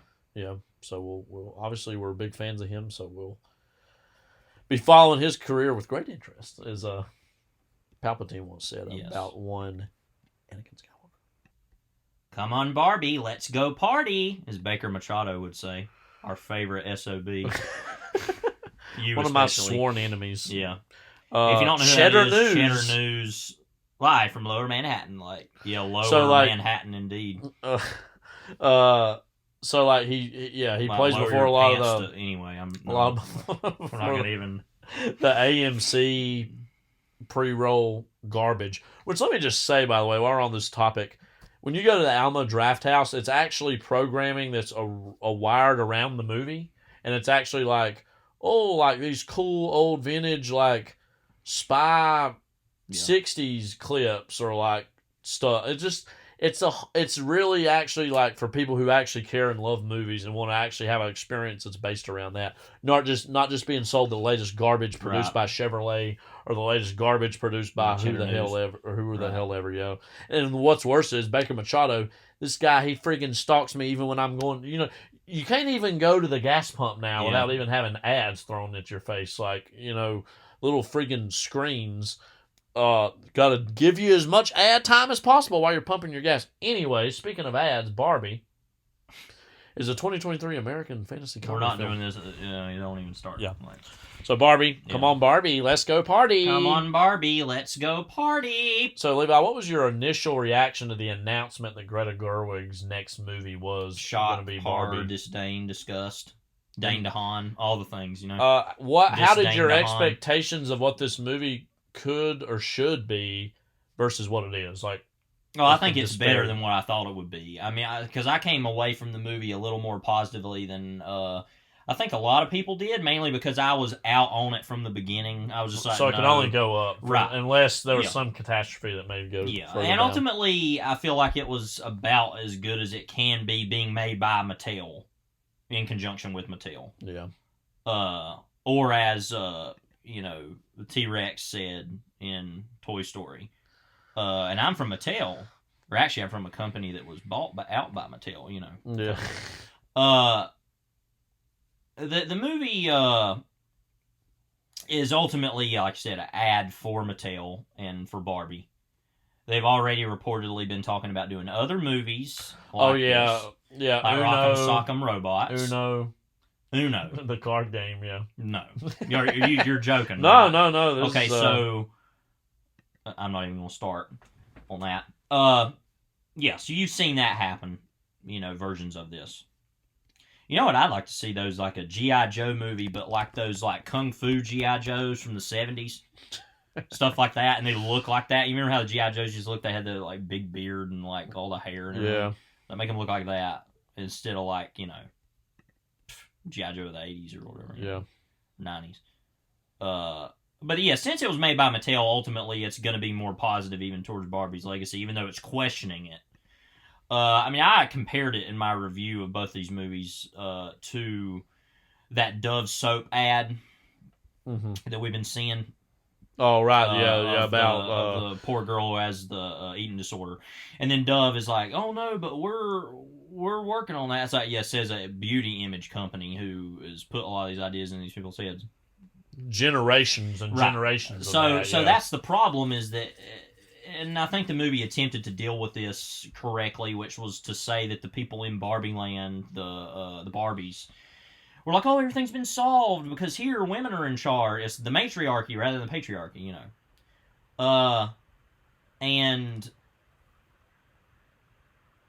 I think that was they tried on that to be like, oh, okay, and then they realized, oh, everything's actually bad here, and then getting Ken to learn the patriarchy to go back Which was funny that he was like getting all these books, like, oh, I gotta learn this thing called the patriarchy. Yeah. Horses, oh my god, Yeah. and like Because how much that- of his and masculinity I is feel like obsessed with horses. That worked for the movie to say that, and I don't think this is totally true, and this actually is a problem with the movie, is to say that the men only use the patriarchy out of interest in horses, or not just that, but out of just purely quote masculine interests, right? Yeah. And that's not true.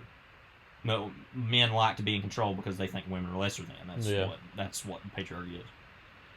But that. But also, too, that the central irony of the King character was that he really just wanted Barbie to notice him. Right. And that was what he was designed to be. And thankfully, they were right by the end of the movie to say, oh, we're not going to have, we're not going to have her be with Ken at the end, like, oh, we're the man, very basic idea. Because that's what Will Ferrell's character as Mother, very strange character, we're going to talk more about later, is like, oh, he gets with her, and Ariana Greenblatt's character's like, no, you can't do that. Like, and they're like, oh yeah, right, because we're woke or whatever, being very like, I sound like Ben Shapiro or something now. But to actually sound like Ben Shapiro, I'd have to do an impression of him, which I'm not going to do, because he would like that, because he's a sick freak. Mm-hmm. But anyway, so yeah, that ultimately all that's just to say that I thought the movie did as good as it could have under the circumstances. Because Barbie ultimately is a sexist commodity that's been frankly prostituted as this whole like, oh, all these different Barbies of the Barbie can do this, the Barbie can do that. Actually, what that is a way to get girls to buy more Barbies, to have all the different sets, and to further perpetuate standards of beauty and image that were not invented by Barbie, but were, in their own way, very early 1960s versions of what a woman should be and look like and do. And the movie every once in a while like tries to like look out and wink at like, Barbies have made girls for generations feel bad about themselves, but isn't it still fun to be a Barbie? It's like in that whole. Well, and it also tries to do that doesn't with exactly with work. The trailer for the movie, which ultimately was just the opening of the movie, right? Is the 2001 reference, which Barbie changed everything. And it was the monolith for women. And what it's trying to say there is like little girls were always asked to see themselves as mothers with the like Will Ferrell in the movie Mother, not the movie Mother. Interestingly, not the movie Mother. Yeah. By Darren Aronofsky, or Mother by Albert Brooks. Oh, right. Yeah. Or even the one, I think it's Park Chan-wook made, or Bong Joon-ho. Yeah. One of those movies. That movie Mother. So, yeah, not that kind of mother. But, yeah, it's saying, like, oh, but these girls can see themselves as, like, a strong woman, or, like, a pretty woman who goes and does things and has a job. Yeah. And it's like, but that, in itself, is this sexist cycle that the continuation of that product, it crystallized pretty much as. I do think it's interesting. I never thought about this until I read this recently, and the New York Times did a really good little long range profile. It wasn't exactly a beat for beat profile of Greta Gerwig, even though it kind of sort of was, but it was about her, but also the Barbie brand and how it's evolved over the years, and how they kind of tried to adapt that into a movie. But it said that Barbie has never actually been depicted as a mother in the packaging and toys. Midge was her pregnant friend, and makes an appearance in the movie as well as a character. And that there's been like babysitting Barbie, teacher Barbie, but never Mother Barbie. That has never even still been a version of Barbie that's been done. Yeah. But now, and Mattel's been doing this for the last like 5+ years. That article was partially about this. Has now tried to like say, all right, well, you know what? There's women of color Barbies. There's Barbies of different shapes and sizes, as if to say Barbie is no longer the stereotypical Barbie as portrayed by Margot Robbie. Margot Robbie Bobby. And didn't they call her that in the movie too? The stereotypical Barbie. Or I the think generic they said Barbie, the or generic the basic Barbie. Yeah. But I mean, she literally looks like the one you're gonna make the a Barbie, swimsuit Barbie, right? The original The classic Barbie. Yeah. And the Mad Men appears in bedroom jeans present Barbie. Why aren't you asleep, like Barbie? Which then they made Mad Men Barbies. Yes, which I will buy. Yeah.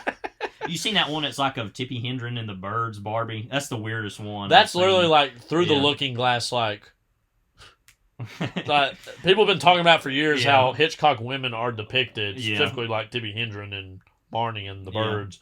And it's like we're through a weird looking glass moment of like fifth dimensional knowledge of like that's what she was all along. But anyways, and so like I don't think you get any birds with it though. Now let us just say, in case you didn't know, we are two straight white men. Yeah.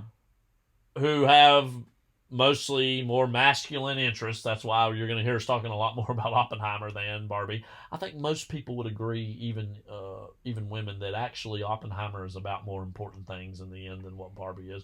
But in an interpersonal way, Barbie actually is very important because it is about our depictions of culture, our depictions of womanhood, manhood, how those two things overlap. So let us just say we didn't grow up playing with Barbies. We grew up playing with wrestling, Batman, wrestling and Batman wrestling action figures, Batman figures. We watched the Bret Hart documentary last night. The best there is. Wear a hood when you get assassinated, kind of, Also use the color pink a lot, by the way. Yes. Too, though. So if you have any idea what we're talking, if you're like, what are you talking about? That's how we feel about that. There's this one promo between Stone Cold and Bret Hart. It would have been somewhere before the I Quit match, I guess. I don't know.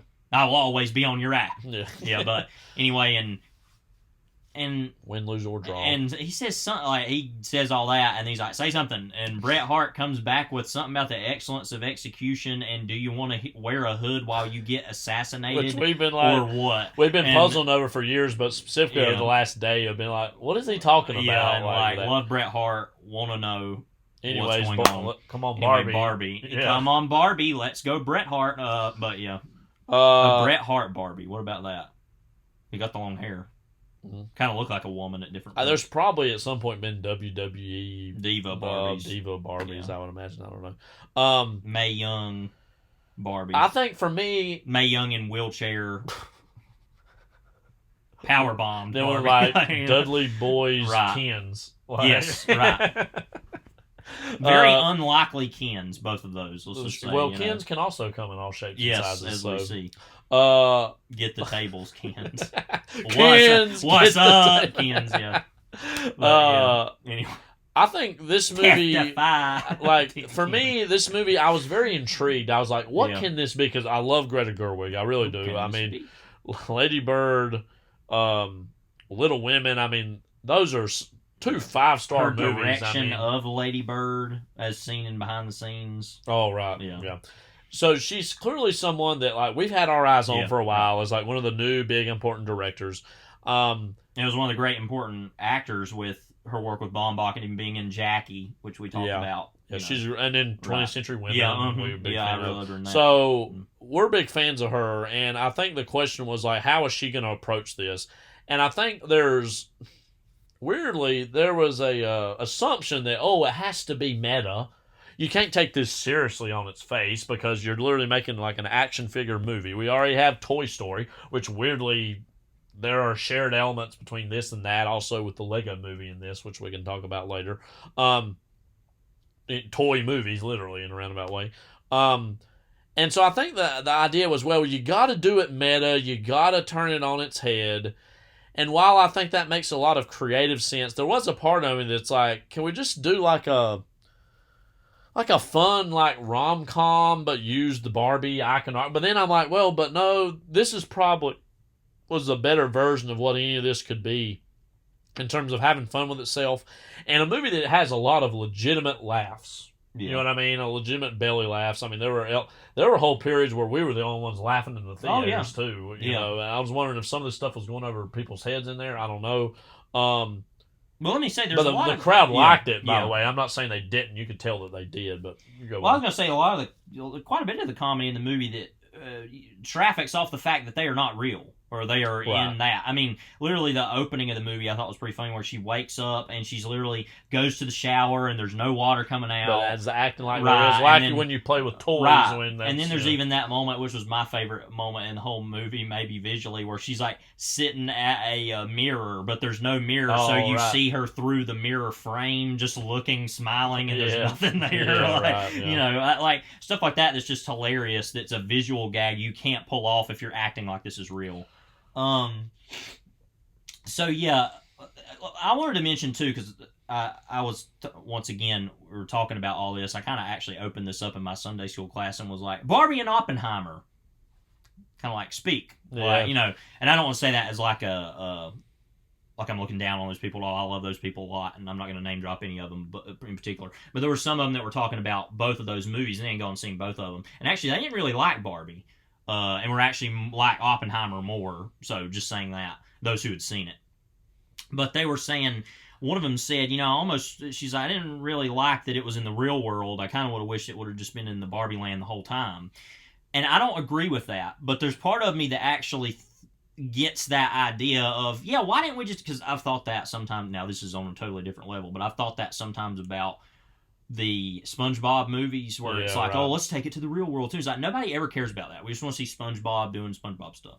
And but I get that impulse because it's like, as bad as all this is, and something I think she would also agree with and recognize, I'm pretty sure based on what I know about this person, she would probably also agree that Barbie is a corrosive idea, or at least partially, you know.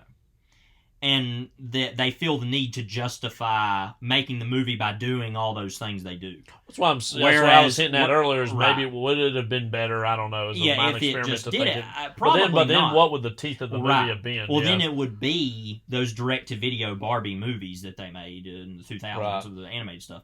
And so, yeah, that's the ultimate thing, is saying, yeah, part of me just wants to live in that Barbie world, because also visually it looks really interesting and is like great and gloriously fake. I mean, it's and didn't use as much CG. Actually built sets and did things, you know.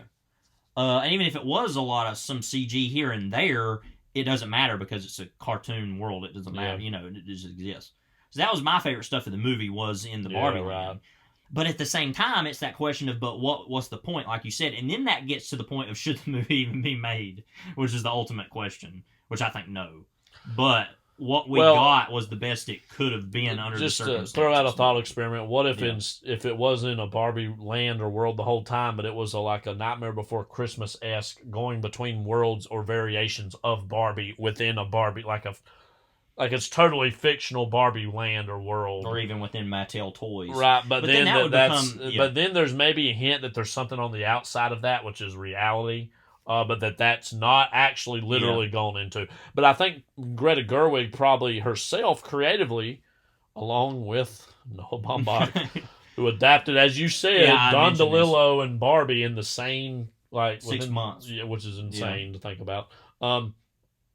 But one far more successful than the other, by the way, and I think we know what the answer to that is. Is her decision to do this real world versus Barbie land divide? Is that just the inherent creative instinct of guilt of even doing something like this? And we have to justify what this means in the real world, and particularly what this means and the impact it directly has on women. Yeah, which we see most clearly with the mother-daughter relationship in the real world. Will Ferrell's mother. And Will Ferrell as mother, But yeah, no, I agree. I think that it's and weirdly, some of the most touching moments in the movie were the stuff with Margot Robbie and Ray Perlman. I thought in terms of it was just great to see Ray Perlman on screen because I love her. Although I have no idea what is being said in any of that. That's what I was about to ask. Is like those scenes are very poignant, but then I think as far as the way they make me, as far as the way they look and make me feel. Yeah. But then I think about what's actually being said in any of that, and I'm not exactly sure. It's literally a foreign language. I have no clue what it says. That's what I said in my review. I'm like, I have no idea what this is saying at all. Like, I don't know. Because I feel like the whole message of the movie is you can be pretty, but you can also be a klutz. You can, and absolutely, that's a truism most people would agree with. And the movie even pokes fun at this through voiceover by Helen Mirren at one point. Right. It says, casting Margot Robbie as Barbie is not the best. Is undermining this message, or it says that is not the best way to prove this point, which I think is poking fun at the idea, but it's trying to have its cake and eat it too. You know what I mean? And that's that double-sided nature of it was always going to be the barrier between this being something really of note in a big way that like Little Women or Lady Bird was. Well, I don't think it ever was meant to be that way. I mean, ultimately, this really is and I'm sure that Greg Gerwig might not look at it this way totally. I know Baumbach does. That it's I would assume, is that it's a one for me, one for you situation. You make a movie for them, you get another movie. Yeah, I mean, Well, on that note, Gerwig has recently expressed interest in doing the Chronicles of Narnia movies for Netflix. Yeah.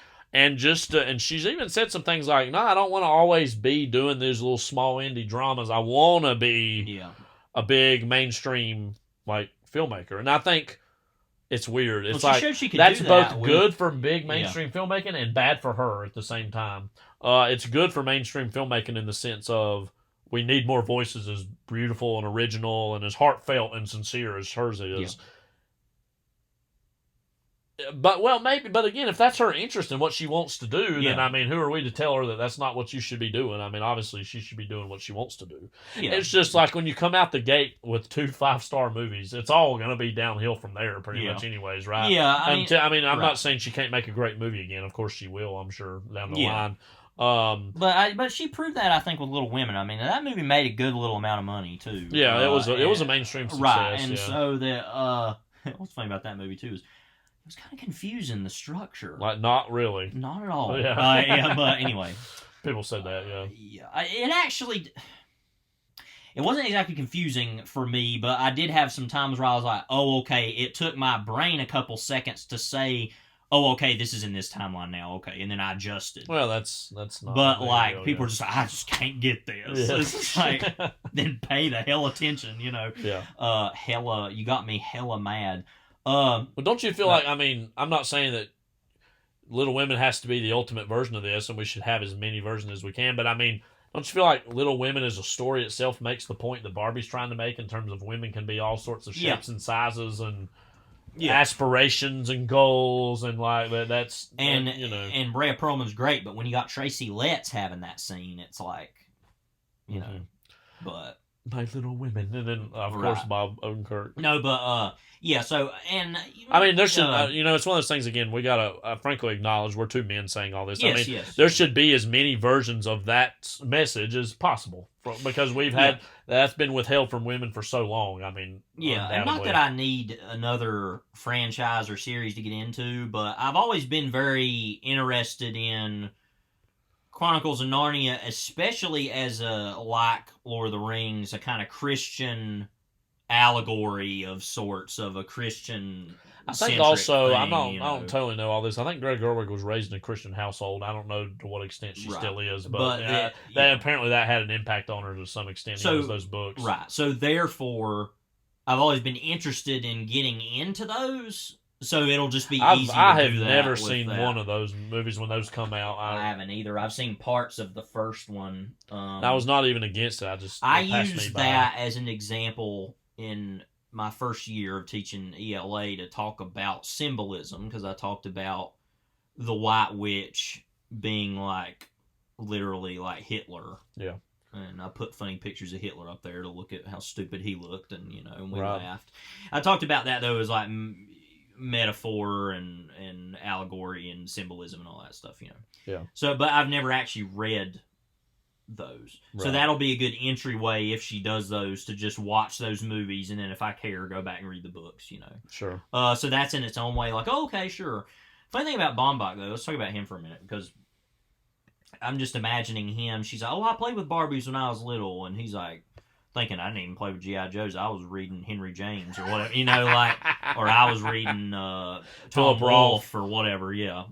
And so I just think of that's funny that it's like his he's G.I. Joes literally- were Brian De Palma movies. Right, yes. Yeah. Action figures of John Travolta and Blowout, that he made out of discarded Now, let's not forget, G.I. though, Joes. he has a history of, I think he he was maybe a ghost screenwriter for some of the Madagascar movies, I think, maybe. Yeah, I mean, it's so he's took a paycheck before Oh, in his yeah, life, definitely. I'm just saying it's just funny to me to think Yeah. of him like... Henry James. I bring that up every time, like Rusty James or something, But yeah, But like you said, I mean, he just adapted Don DeLillo. right, and it's just kind of like, now you're doing Barbie. Like, I don't know, what would DeLillo think of that? I don't know. Also co-wrote some Wes Anderson movies though. Life Aquatic. Let's see, Fantastic Mr. Fox. Yeah, Madagascar 3, Europe's Most Wanted, Wow. which came out the same year as his, which when he directed and co-wrote with Greta Gerwig, Frances Ha. Yeah, Have you seen that? Yeah. That's a pretty good movie. I've seen most of his movies, but not all of them. Yeah, I've seen most of them. I've also not seen all of them. Also, Mistress America, he co-wrote with her, and she's in that, I think. Yeah. So again, this is a movie that again I was kind of wary of, but interested in, and it mostly, I mean, we've been critical of various things about it. I would still give it 3.5 stars out of 5. I mean, I think again the whole push-pull between how meta should we make this? And again, that was part of what took me out of the movie, is the movie was almost an extrapolation of an online conversation about, Right. It was almost like reading a Twitter thread about somebody unironically shared a post about the Barbie animated movies. Yeah. And then someone else replied about the Barbie brand, the history of the Barbie brand. Yeah. And then trolls came in and started talking about, Barbie sucks anyways. Barbie's garbage. And then over the course of the Twitter thread, maybe Barbie is all of us. Yeah. And maybe Barbie's not so bad. But what is our relationship to Barbie? That is something we need to be wary of. And as we age and grow old, we need to have a better understanding, blah, blah. And it's it becomes didactic to a point where the characters are literally saying the themes of the movie out loud, and to the point where you're like, okay, because obviously they're very different. We're going to get into how they compare. But Oppenheimer is very going to shrug at some of the biggest questions of not only the 20th century, but of world history, and is going to push it out though and say, well, what do you think about it? Right. And we're not going to tell you what the quote right answer or the wrong answer is, because we don't know, because these questions are so big. And I feel like Barbie does have some of that ambiguity a little bit here and there, but like most movies in general, not just this, are going to try to handhold you and Right. take you and tell you what it means, and ultimately that's what it does. Right. But again, ultimately, I think the movie's saving grace is just how funny it is. We Yeah. haven't really talked enough about Margot Robbie as Barbie. Could not have cast a more perfect person for that. I mean, in some ways, it seemed like she was born to play a we part like talked that. about that last time with Margot Robbie. Yeah, as well. she's again one of our Yeah. great modern movie stars. She can do comedy, she can do drama, she can literally do. She's done some action. I mean, she can literally do anything. Yeah. We're also big fans of Ryan Gosling. I thought he was terrific as Ken. The best part was when he had sunglasses on and then put sunglasses on over that, and Mojo Dojo Casa House and all that, Yeah. So I mean, I think the movie works best when it's just trying to be funny. Also, him just being honest about his personal boundaries on red carpets. Oh, You've yeah. seen that? Yeah. Well, that what's that other guy's name? Sam Liu? No, am I making that up? What's his? Simi Liu. Yeah. Is that Simi Liu? And yeah, that whole thing. Yeah. Then there's, I love too, it's the different variations of Ken. It goes through all those. John Cena is Ken Maid, a mermaid Ken. And then there's Earring Magic Ken and Sugar Daddy Ken. Don't forget that. Alan. Alan. What's yeah. there to say about Alan? Played by Everybody's Michael freaking Cera. out about Alan, rightfully, but I'm not going to add much to that here. Just go look on Twitter, or X, excuse me, for all that. I love, too, it says Ray Perlman as the spirit of Ruth Handler, the co-founder of Barbie. Yeah. Or co-founder of Mattel, excuse me. Which I think was she. It says Will Ferrell as the CEO of Mattel. It doesn't even say mother. Right. So whatever.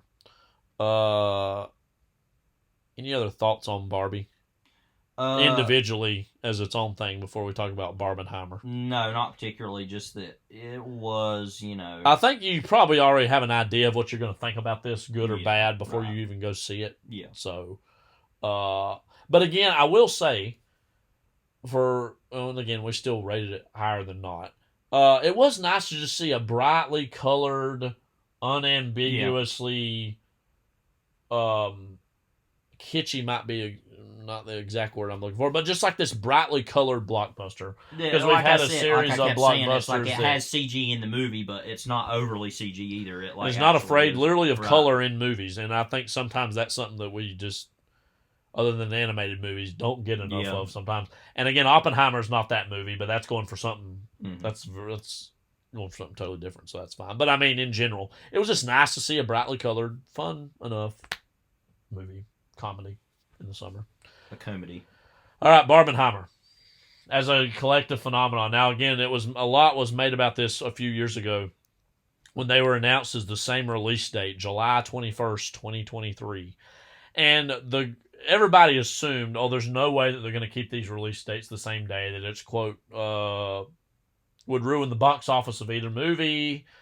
If anything, that's been proven to not be true at all. In fact, both movies, especially Oppenheimer, benefited from both these movies being the same day. But it goes beyond just being the same day. The whole Barbenheimer phenomenon, which even has been christened with its own Wikipedia page now, has become this now memeable quantity of Oppenheimer and Barbie mashups, mix-ups, the whole idea of what is a discernibly boy toy versus what is a discernibly girl toy, like in McDonald's.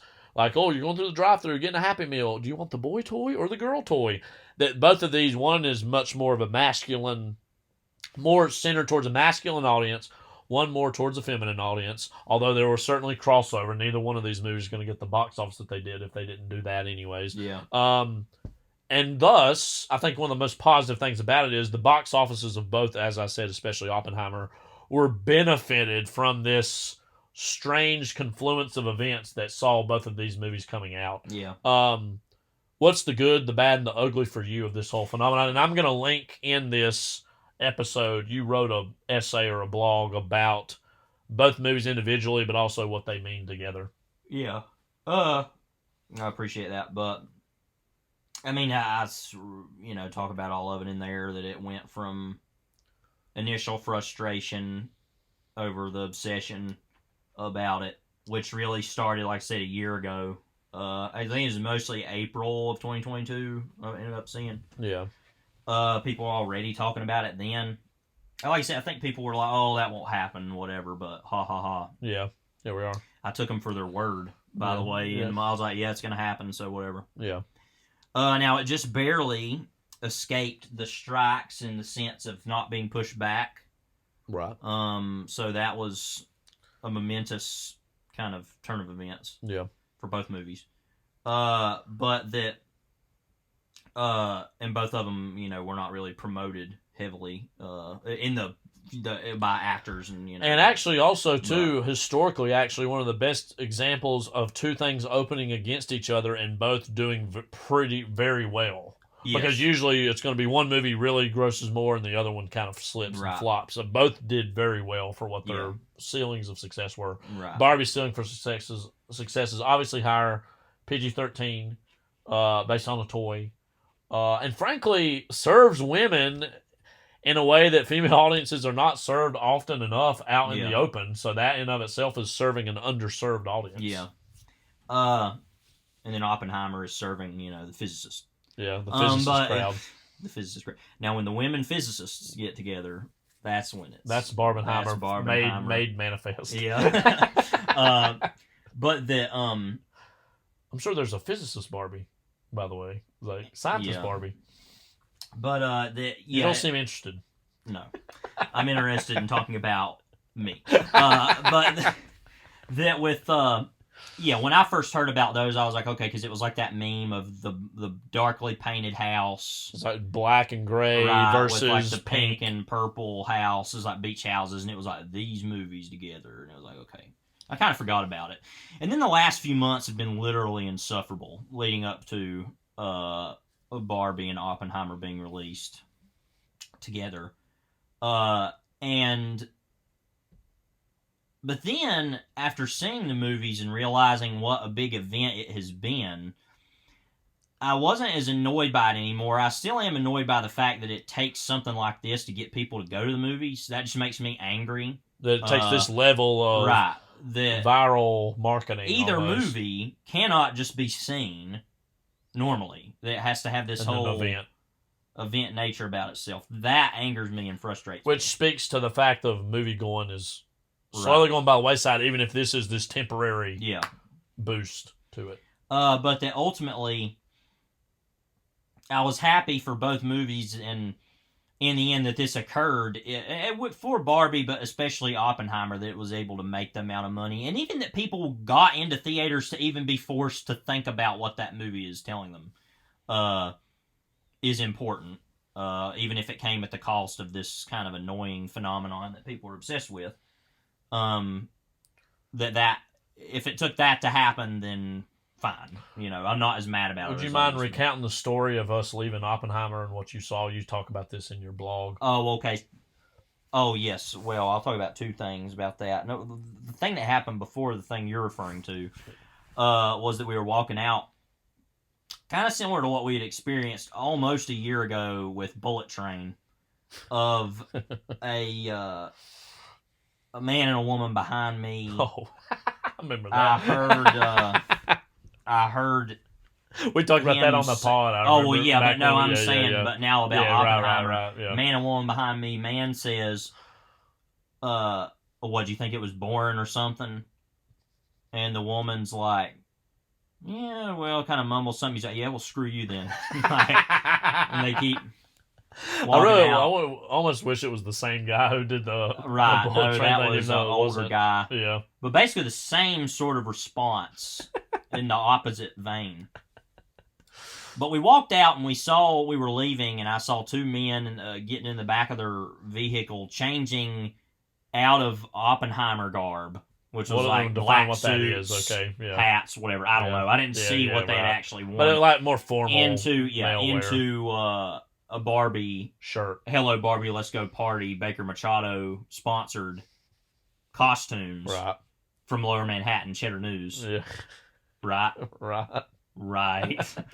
I wonder what Jerry Seinfeld thinks of the whole thing. I don't know. What's with the Barbenheimer? No, as a fan of him, I don't really care. Yeah.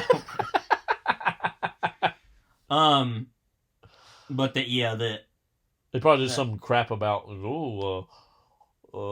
run out of peanuts. Yeah. Real up yours, woke moralists. We'll see who cancels who. Yeah. Jordan Peterson's thoughts on the right. We need Dr. Jordan Peterson. Excuse me. More like Dr. Earl Gopnik. Yeah. But anyway, I saw them changing out of that, and I was like, oh wow, I just saw that happen in the wild. Internet made manifest. Yeah, like I said, so it was like literally seeing, like you said so brilliantly in your blog post.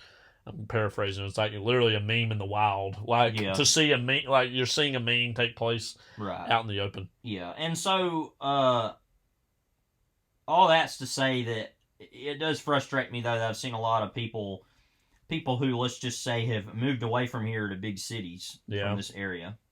I'm thinking of a few right now. You probably are too. Who are like, oh yeah, Barbenheimer. Let's go to the movies. It's like, yeah, well, I go like usually 3 times a month. So glad you could make it out. Yeah. Come back again sometime. Mm-hmm. Kind of attitude towards them of like, you don't belong here. Yeah. Not that the movies are not for everyone, but I'm just saying like, but no. Yeah.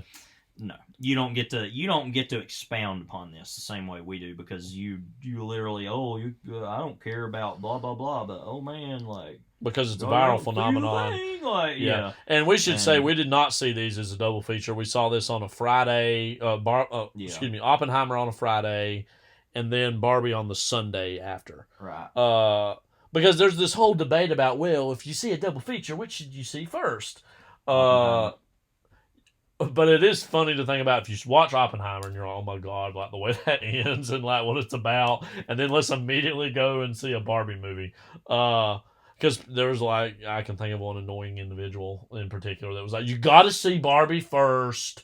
You got to start off with that high before you know you're going into the lows of what Oppenheimer's going to be. And ultimately, I was of the mind, again, and this is literally our podcast is dedicated towards hypothetical double features of like, how about I see one day, wait a little bit, and then see another one? How about that? Is that okay with I you? do what I want to do. Okay. You know? Yeah. And it's like, how about you go see Barbie and you don't see Oppenheimer? I don't care. If you don't want to go see that, don't go see it. Or go see Oppenheimer, don't see Barbie, or whatever. Right. Either way. Yeah. And I'm sure that's happened, of course. Yeah. You know. But it seemed like, I heard the AMC said that there was like a lot of sales they could tell online that were back to back. Yeah. And so that, you know. Like Grindhouse. What do you think Yes. Yes. Okay. The aesthetic experience of even seeing these movies back to back would be, I mean, hypothetically. I'm not interested in that question. Fair enough. So, that does it. Again, check out Oppenheimer, check out Barbie, why not? Sure. Yeah, ask the people who did do it, you know. Yeah, ask them. They're more interested than me. I'm sure there's plenty of people who've written about it online anyway, so check them out. Probably. Oh, have you heard the last thing we'll say before we go to Hamlet? Seth Rogen, he said some stuff like, oh man, Oppenheimer's the ideal edible experience. Who said this? Seth Rogen said that. Well, he's an idiot. So. And there's a lot of people even coming out like, dude, grow up. Yeah. I was actually surprised by the amount of people like, man, how old are you? And you're still acting like getting high is like the coolest thing ever? Are you like a teenager?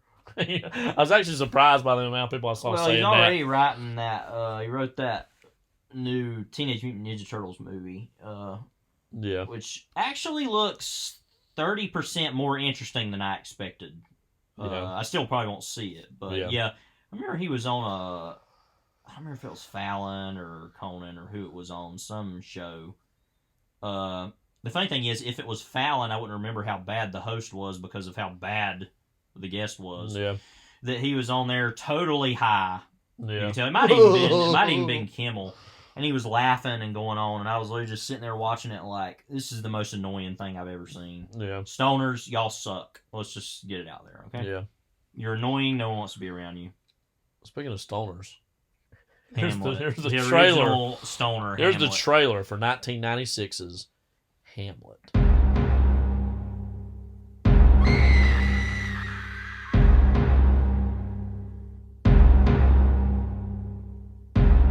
To be or not to be.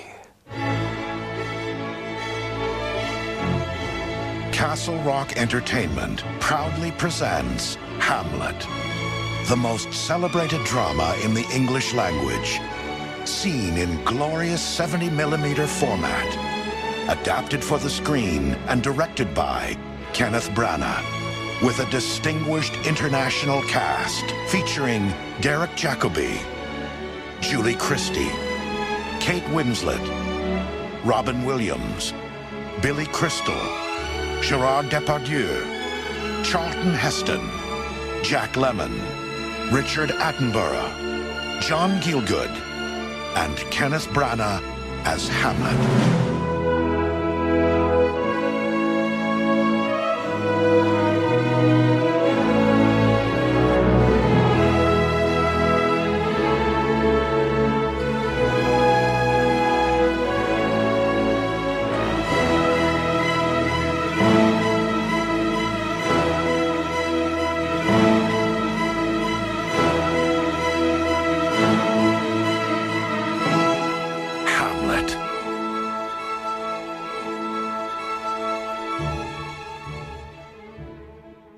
This is very like a movie event. Like that, I love specifically that. I don't know what that guy's name is, but the voice of that a movie event.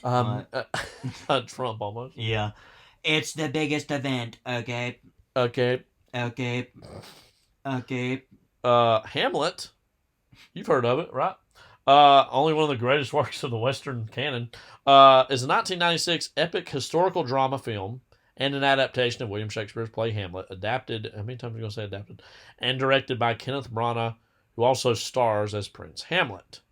The film is the first unabridged theatrical film version of Hamlet, running just over 4 hours. The setting is updated to the 19th century, but its Elizabethan English text remains the same. It also was the last dramatic motion picture to be entirely shot on 70mm film until 2011 with the release of the documentary Samsara. Yeah. And then literally the next year, The Master was the next movie to be totally shot on 70mm. It's regarded as one of the best Shakespeare film adaptations ever made. However, it was not a box office success. As we said, it actually came out around Christmas of 96. Wow. Had a budget of $18 million. It made $4.7 million, so it was a flop. Are you surprised? No, not surprised, but I was kind of surprised. Right. I don't think it would make a little more than that. No, maybe even break even, but that's quite a bit down. Yeah. This makes a screenplay by Kenneth Branagh, which obviously is true, but it's like, well, actually... Yeah, I mean, obviously, let me just say, we can talk about our own relationships with Shakespeare and Hamlet as a play. I think I read this play...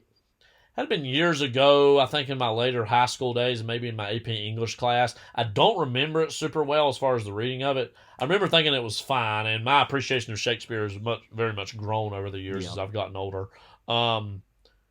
This is something, too, we could talk about maybe a little bit. But yeah, let's just, before we get into the specifics of this movie, let's talk about Shakespeare himself. Do you think Shakespeare is best experienced at a high school level reading it in an English class? No. The answer, of course, to that is no. I think most people would agree. Yeah.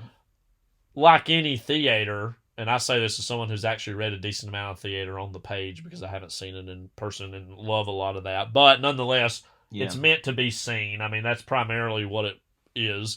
And I also think that it depends on specifically the language or the level of the English class.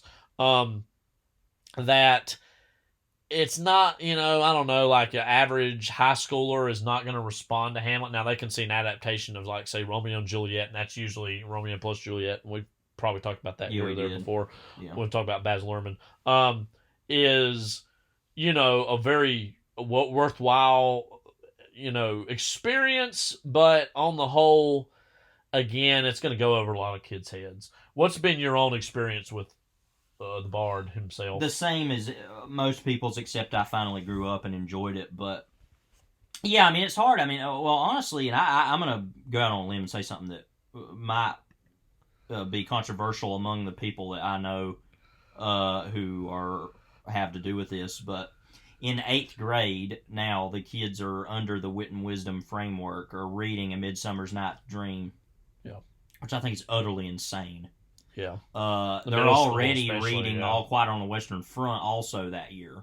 Yeah. Which, that's not that complex of a book. I'm not saying it's fine, but that's just kind of stupid, honestly, to me. I don't, you really only ought to start, because I remember I think Romeo and Juliet in freshman year is the way to go, and that's how I read it. Didn't like that's it at a more the time. Conventional one anyway. But yeah, and one that I think that most people have a basic knowledge of, to the point where they can understand it.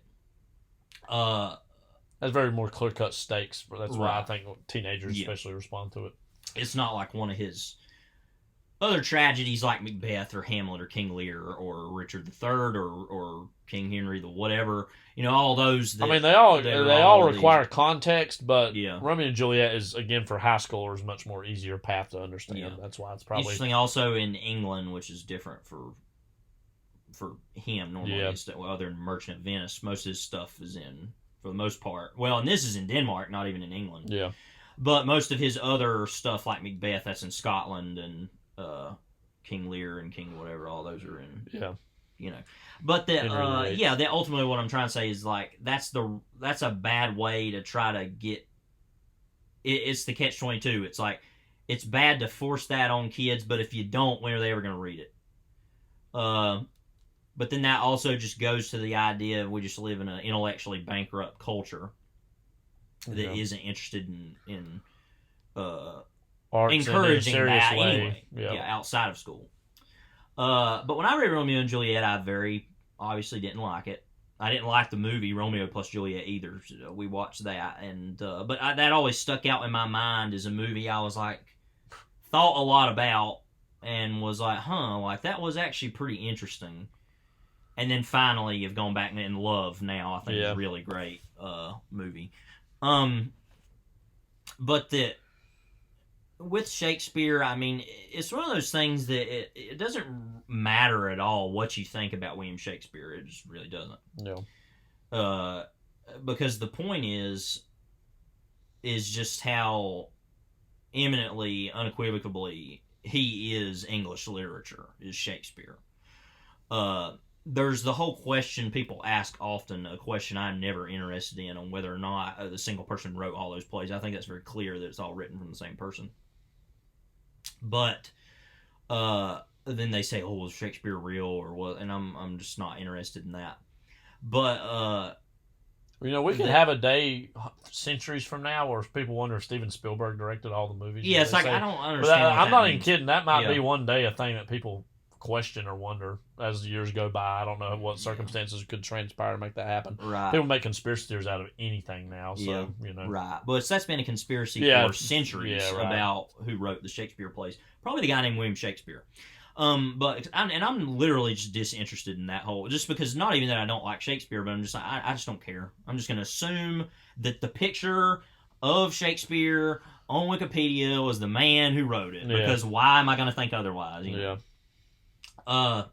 And I know as a historian that's irresponsible, but it's also irresponsible to consistently create conspiracy theories out of nonsense. But I did read Macbeth, though, in high school, my senior year, and I really like Macbeth. That's overall my favorite Shakespeare play. I think is the most interesting because it has supernatural elements, but also the basic tragic elements, and it's also has more of an atmosphere to it than some of his other tragedies. I've never read any of his comedies. But I mean, I don't know, you just grow up and eventually you just sort of like, Shakespeare, okay. Which, I mean, part of that also is that it is hard for us to understand. I get that too, and it's hard to teach kids that. I remember, God bless her, Miss McKercher, who's now the principal of the Freshman Academy at South Caldwell. That was, I believe, my last year that I had her. I was kind of in the honors group of communication skills in English 1. And she taught us Shakespeare, or Romeo and Juliet. I remember she spent a long time explaining the first scene, which involves someone biting their thumb. I remember this it was yesterday. Biting their thumb. And they say, "Do you bite your thumb at me, sir?" "Me? No." And it's like a whole thing of them. That was an insult at the time. Her explaining that. Dead silent in the room. A monumental block of granite of disinterest, which I now understand as a teacher because I have to do. We have to do that all the time. Yeah. But I look back in that and I feel so bad because I'm just like, even I was disinterested. I was just like, okay, whatever. But that. But I know. But I as you said, if not then, right? If not now, when? Yeah. Michael Gall, probably a big Shakespearean actor. Yeah. I don't know. That would be very interesting to find out. And guess who's not going to? Me. Except that you're going to do it right now. But that ultimately, I now look at that and I understand the immense difficulty of trying to teach that. But what ultimately you have to understand is that sometimes you need things beaten into you, but intellectually. Yeah, absolutely. And Shakespeare is something that's the case. And I felt that this movie sometimes was beating into me Hamlet. Yeah, right. Because I hadn't read Hamlet or seen Hamlet. Because I've seen The Tempest live in theater before. and I have seen movie versions of some of his other things, and I've read other stuff. But that's just the reality. Also, Julius Caesar was in Italy. I just remembered. He was indeed in an adaptation of Richard III. Yeah, by the way. so there you go. But that was the Laurence Olivier version, right? Yeah. Okay, because he was the whole Olivier was the Shakespeare, and yeah. You know. Richard Burton was for a while. I mean, they've had all these, you know, English. If you're an English actor, you did Shakespeare at some point. No, well, that is in a meaningful way, even more so than just the Western canon, specifically British theatrical canon. Shakespeare is. You do that. I mean, that's how you train as an actor is to do those plays. And even so much so that a lot of some of Britain's biggest actors chomp at the bit to be a certain age to play different roles in the Shakespearean canon. That's a big thing you hear about. Yeah. So, like how Henry Jacobi in this movie as King Claudius originally had played Hamlet many, many times. And so that shows is that you age into other roles as that. Yeah. Kind of like how I think Al Pacino finally played the Jack Lemmon role in Glengarry Glen Ross and some years ago. Jack Lemmon, of course, in this. Randomly, and for some reason. Probably because Jack Lemmon. Did it not strike you slightly strange to see American actors sometimes playing these roles? Him and Robin Williams, Nothing even against that. Not that you can't do that, but it's just like it almost feels like, well, this is Britain's thing, and it's like it's like I don't know, like a Brit playing Batman or Superman for us, which is such a low grade approximation, and happens all the time. Also, but anyway, this is all just to say that I don't know. Eventually, you grow up and you just like Shakespeare, or you don't. I don't know. And most it's like getting a certain age and saying, "Oh, I'll drink coffee now." Right. And then, coffee's actually great, and I like coffee now. And guess what? You were maybe not of an age to understand what coffee was, which coffee is not an intellectual pursuit in the same way Shakespeare is. But some things you age into.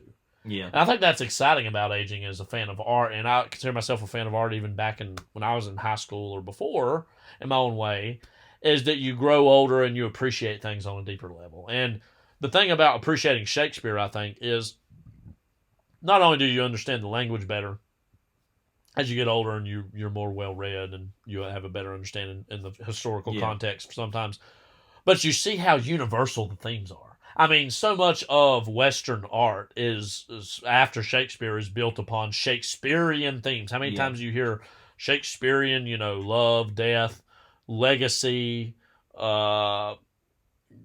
glory, greed, all of the things, I mean, in many ways that are not only part of the biblical Western canon that come from the Bible or before that, but again, what is specifically a part of the West as far as what are our, not only our moral and ethical values, what are our artistic values in terms of things that are the building blocks of what are important in our art and narratives.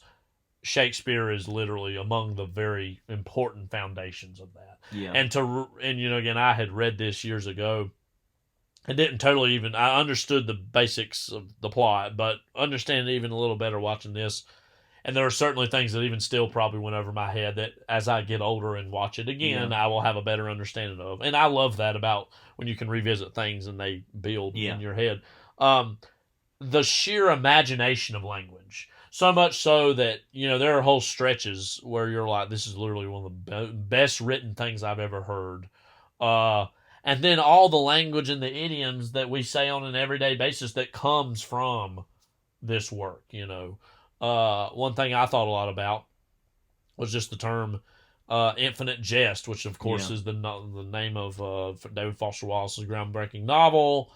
And just that infinite jest, those like two words that don't immediately go together, but they create some imaginatory space for yourself and for the characters that then, I mean, how many works have been based on quotes from Shakespeare plays? I mean, countless. I mean, there's been things from Ernest Hemingway, I think things from Faulkner. I mean, there's just so many things that come from literally quotations of Shakespeare. And I think one of the reasons, not to skip too far ahead, but why we chose this in Lone Star is that this is one of the ultimate, not exactly sins of the father, but legacy of the father stories that Hamlet is dealing with as he sees his mother, after the death of his father, go to her brother-in-law, who is, of course, Hamlet's uncle, the father's brother. What did you think about the story itself in terms of as an expression of larger Shakespearean ideas, but also in of itself as its own story? I will talk a little bit about what I think the things that don't work about the story as far as being realized in a film. Okay. Because the story's obviously great. I think the writing of the story is better than the actual story is very bad. But when you go back and revisit these things, and then you see the way that, and this is just in general, that you see how art has appropriated those stories and made more things out of them and reworked and made things more complex. And that's why when it goes back to that, I think that's another reason people have trouble with Shakespeare is when it's boiled down to its basics. It's a very basic story that has been told a million times. Because it's been ripped off. Right, and I've heard that a million times. Things. But you have to eventually come to a realization of, okay, but I have to divorce my own knowledge of that from the work itself for me to appreciate it. And that's not that hard for me. But one thing that really stuck out to me in a movie that's 4 hours long, which fine, whatever, but that is, it is long, is the section with the play within the play. Yeah. I wouldn't say I found that interminable so much as I found it just kind of pointless. I know the point of it, and I think that works better in the play itself. Right. But in a movie, it's kind of like, okay, so we're all going to sit and watch how he reacts. Yeah. That just feels like a very old conceit to me that I had trouble watching in the movie to say, okay, so we're going to have to now get literally the play within the play I paid literally no attention to. I have no clue. Well, what was weird was it was a play within a play. Also, Charles that then also was talking about old Greek tragedy. Which is clearly the classical tradition that Shakespeare himself was. So the stuff with Judi Dench and John Gielgud in the movie, I literally paid no attention to. I'll be totally honest. I was like, I don't even care about what this is. Just because I was like, okay, I've got too much else to think about here. Right. Language-wise, too. Yeah. And just by nature of watching a movie, I think it's different than watching it in person. You mean like on stage? Yes, right, on stage. Is that you don't follow camera motions. You don't have to follow visuals. Because in every time you watch a movie, your brain is subconsciously following the camera, the mise-en-scene, the editing. And what is in conjunction with right before it. Yes. So therefore your brain doesn't work exactly the same way when you watch something on stage. So that is able to flow more freely. This is all just to say I think it becomes somewhat problematic when you adapt Shakespeare to a movie is because you're putting these two things together which I wouldn't say they don't mesh, but it just makes the entertainment factor of the work more difficult because of the science of the two sources coming together. It's almost the opposite problem you get with adapting a novel, because when you're adapting a novel, so much of the work of a novel occurs in the character's headspace and is not visual. Yeah. And this is almost the opposite, where you almost have too many visuals to go between, because the stage, it's a whole world that literally your neck has the arch to look around and choose what it wants to look at, as opposed to a movie, every shot is intentional. There's no mistakes in terms of what you're looking at when you're looking at it. That's what you have binocular and monocular vision, which is a whole film theory that I'm going to be teaching my kids in cinema club eventually. But we've talked about adapting novels in the past, and adapting theater presents its own problems because usually theatrical scenes are, of course, restricted by their very nature to being in a single space at a given time, and so theatrical logic, while totally brilliant, and this is no criticism of it, is just inherently different than what film logic is. Because film logic, you can make a cut between a bone being thrown up by an ape to all of a sudden, thousands of years in the future, a space station, and we just go there. We can go there because that's just what the image of the cinema screen can do. Versus on the theatrical stage, and I think this is actually the beauty of theater in a roundabout way, It's how it takes all these actions and boils it down to singular moments and places and confrontations. Mm-hmm. And I love that about great theater, especially I really love the work of Sam Shepard that really keys into that. But it's just different, and to see that adapted sometimes does not exactly do Hamlet as a play the service it inherently deserves as not only a work of theater, but as a work of literature that can be read in and of itself. And the movie attempts to, and I think mostly succeeds, to make the scale even more epic and show more things, show more people, more locations, more geography, more weather. Mm-hmm. Obviously that you're going to get to do that. But what's kind of nice about, and I mean, but then you go and see the way that the plays used to be done at the Globe, which they've rebuilt. It's literally just the people in the stage, and they would sometimes have props, sometimes not. Right. Now, do I think that there needs to be more than even that? Yes, I think there needs to be more set dressing for that. But what was nice about the times I've seen Shakespeare performed is that it works with what it has. Mm-hmm. Sometimes it doesn't feel as big as it should, but that's the imagination of theater. Yeah. Well, specifically the plays that Shakespeare did had this naturally epic quality to them. Not all theater is necessarily even going for that scale of imagination, and so that's not and scale of theme. Yeah, and that's not to say that this movie was wrong to attempt to do that. It's just like we're saying, too high of a ceiling, I think, to totally accomplish in full. And normally, something we haven't even mentioned, usually what they do to adapt Shakespeare is to adapt it in another time period and in another setting. We've seen this with 2 Akira Kurosawa films, Throne of Blood and Ran. Mm-hmm. And then you've seen that with 10 Things I Hate About You, which is, I think, a loose adaptation, yeah. And so you've seen, and Romeo plus Juliet, obviously, we mentioned.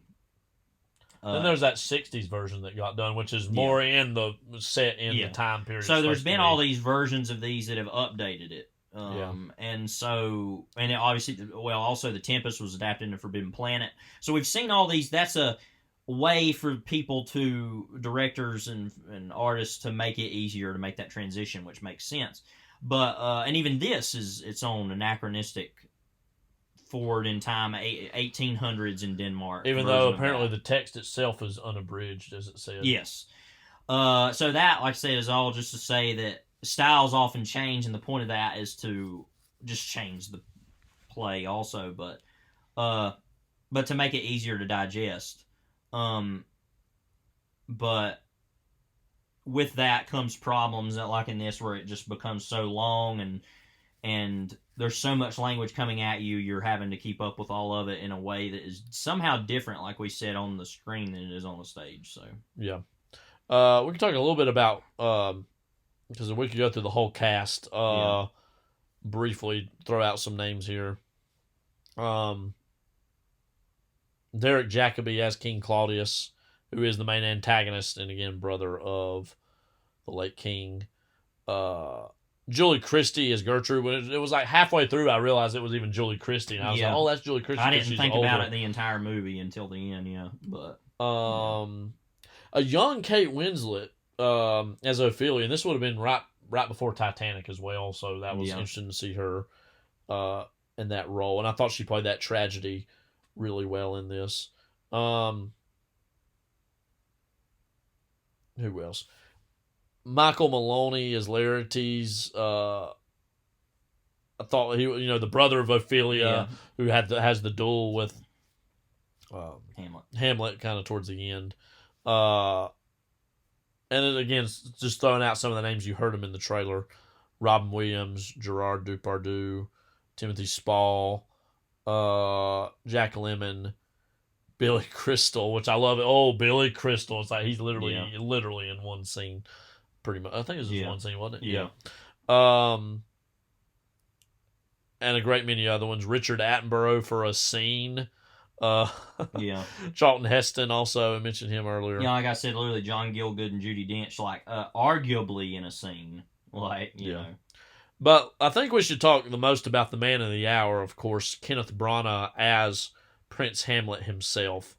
I I think, this might be a lot to say because I'm getting ready to use a word that some people would probably roll their eyes at, specifically Brits who probably know him really well and would see this as maybe something else. I would use his adaptation of this as brave. I'm just going to do the thing. I'm going to take something like this that gets mutilated and murdered often on screen, and I'm just going to do the biggest version I can of it, I would imagine probably some of his contemporaries might even see this as masturbatory or, just like pretentious or, I don't think that I could just see somebody else saying that. Yeah. Just to talk about Kenneth Branagh briefly, he had a period where he was really doing a lot of Shakespeare adaptations himself. He's directed and starred in several of them. Henry V, Much Ado About Nothing, Othello, Hamlet, Love, Labour's Lost, and As You Like It. It said he's also been nominated for Academy Awards for Best Actor, Best Director for Henry V, Best Adapted Screenplay for Hamlet. He also directed Swan Song. And then also, I've not seen Dead Again. He directed. He's in.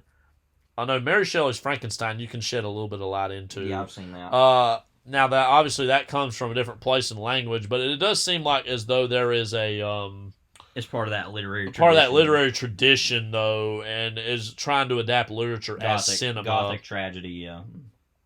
He's also probably most well known to modern audiences as either Gilderoy Lockhart in the Harry Potter movies, specifically Chamber of Secrets, or as directing and starring in The Murder on the Orient Express as well as Death on the Nile.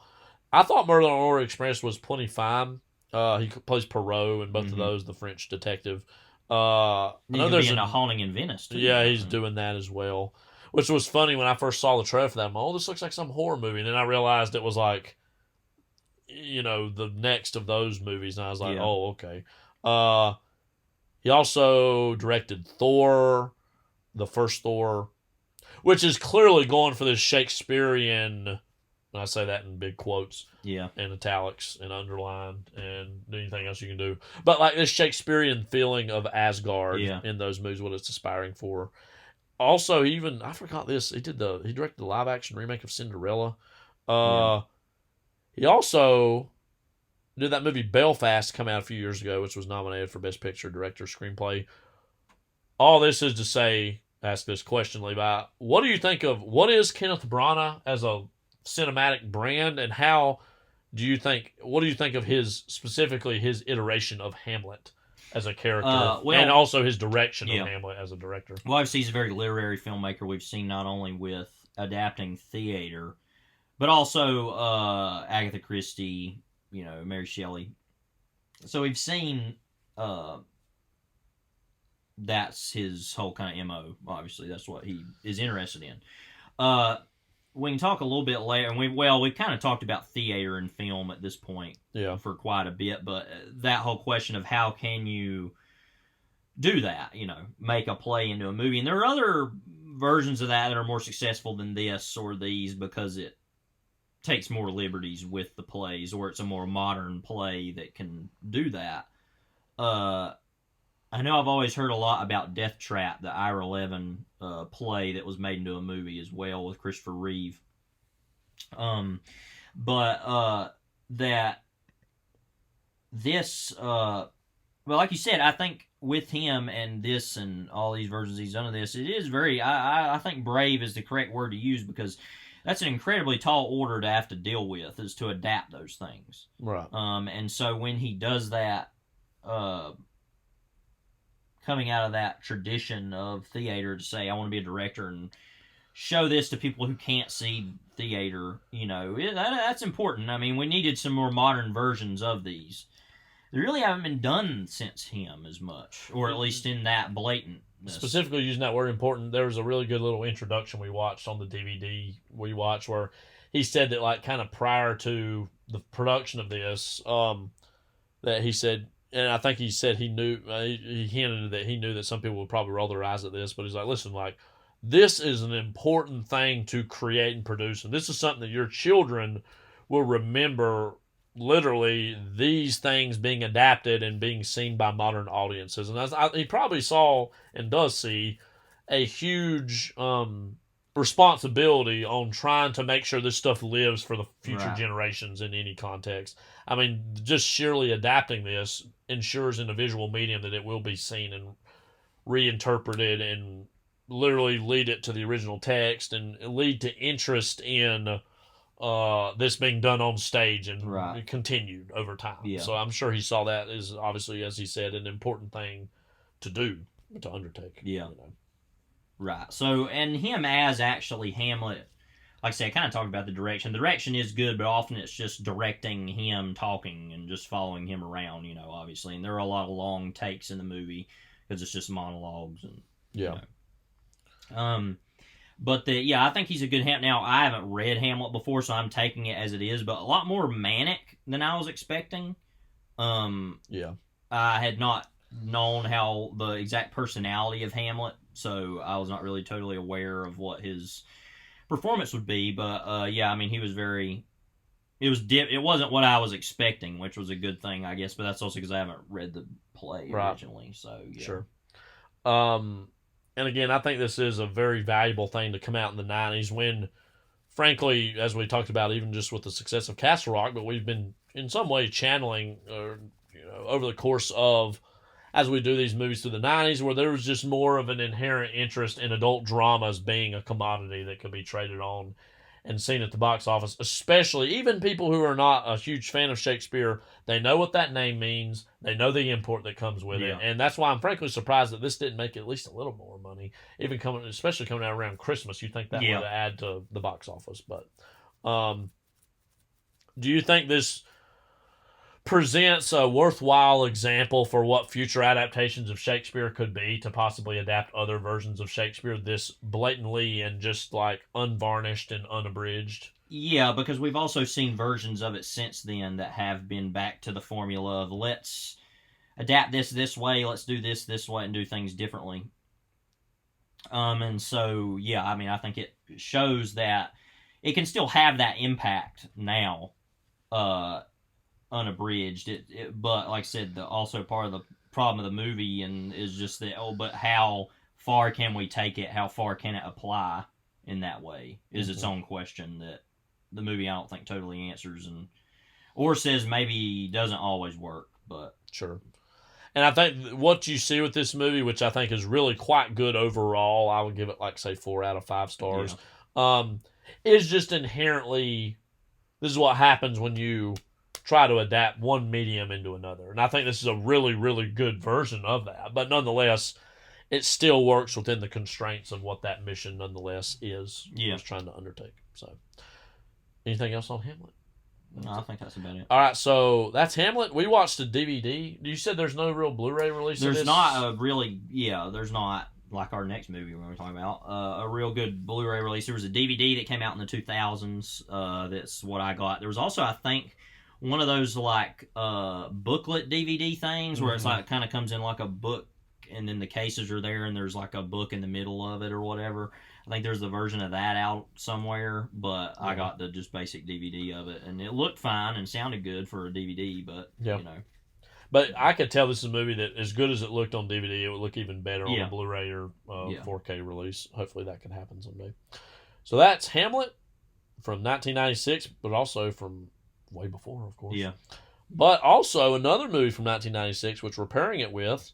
Here is the trailer for Lone Star.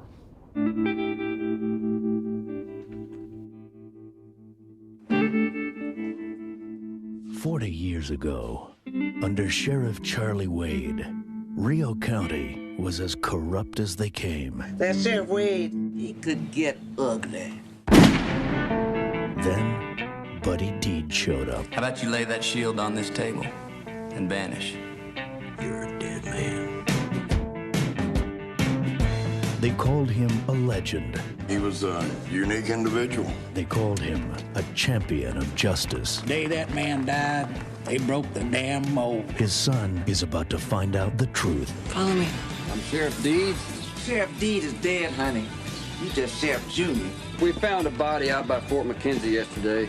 You got any idea who might have put him there? A hell of a time to bring up old business. That badge didn't come out of a cereal box. Start digging holes in this county, no telling what'll come up. You two saw it, didn't you?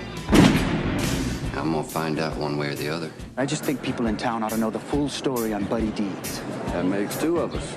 Castle Rock Entertainment presents the new film from acclaimed director John Sayles. Gotta be careful where you go poking. Who knows what you'll find?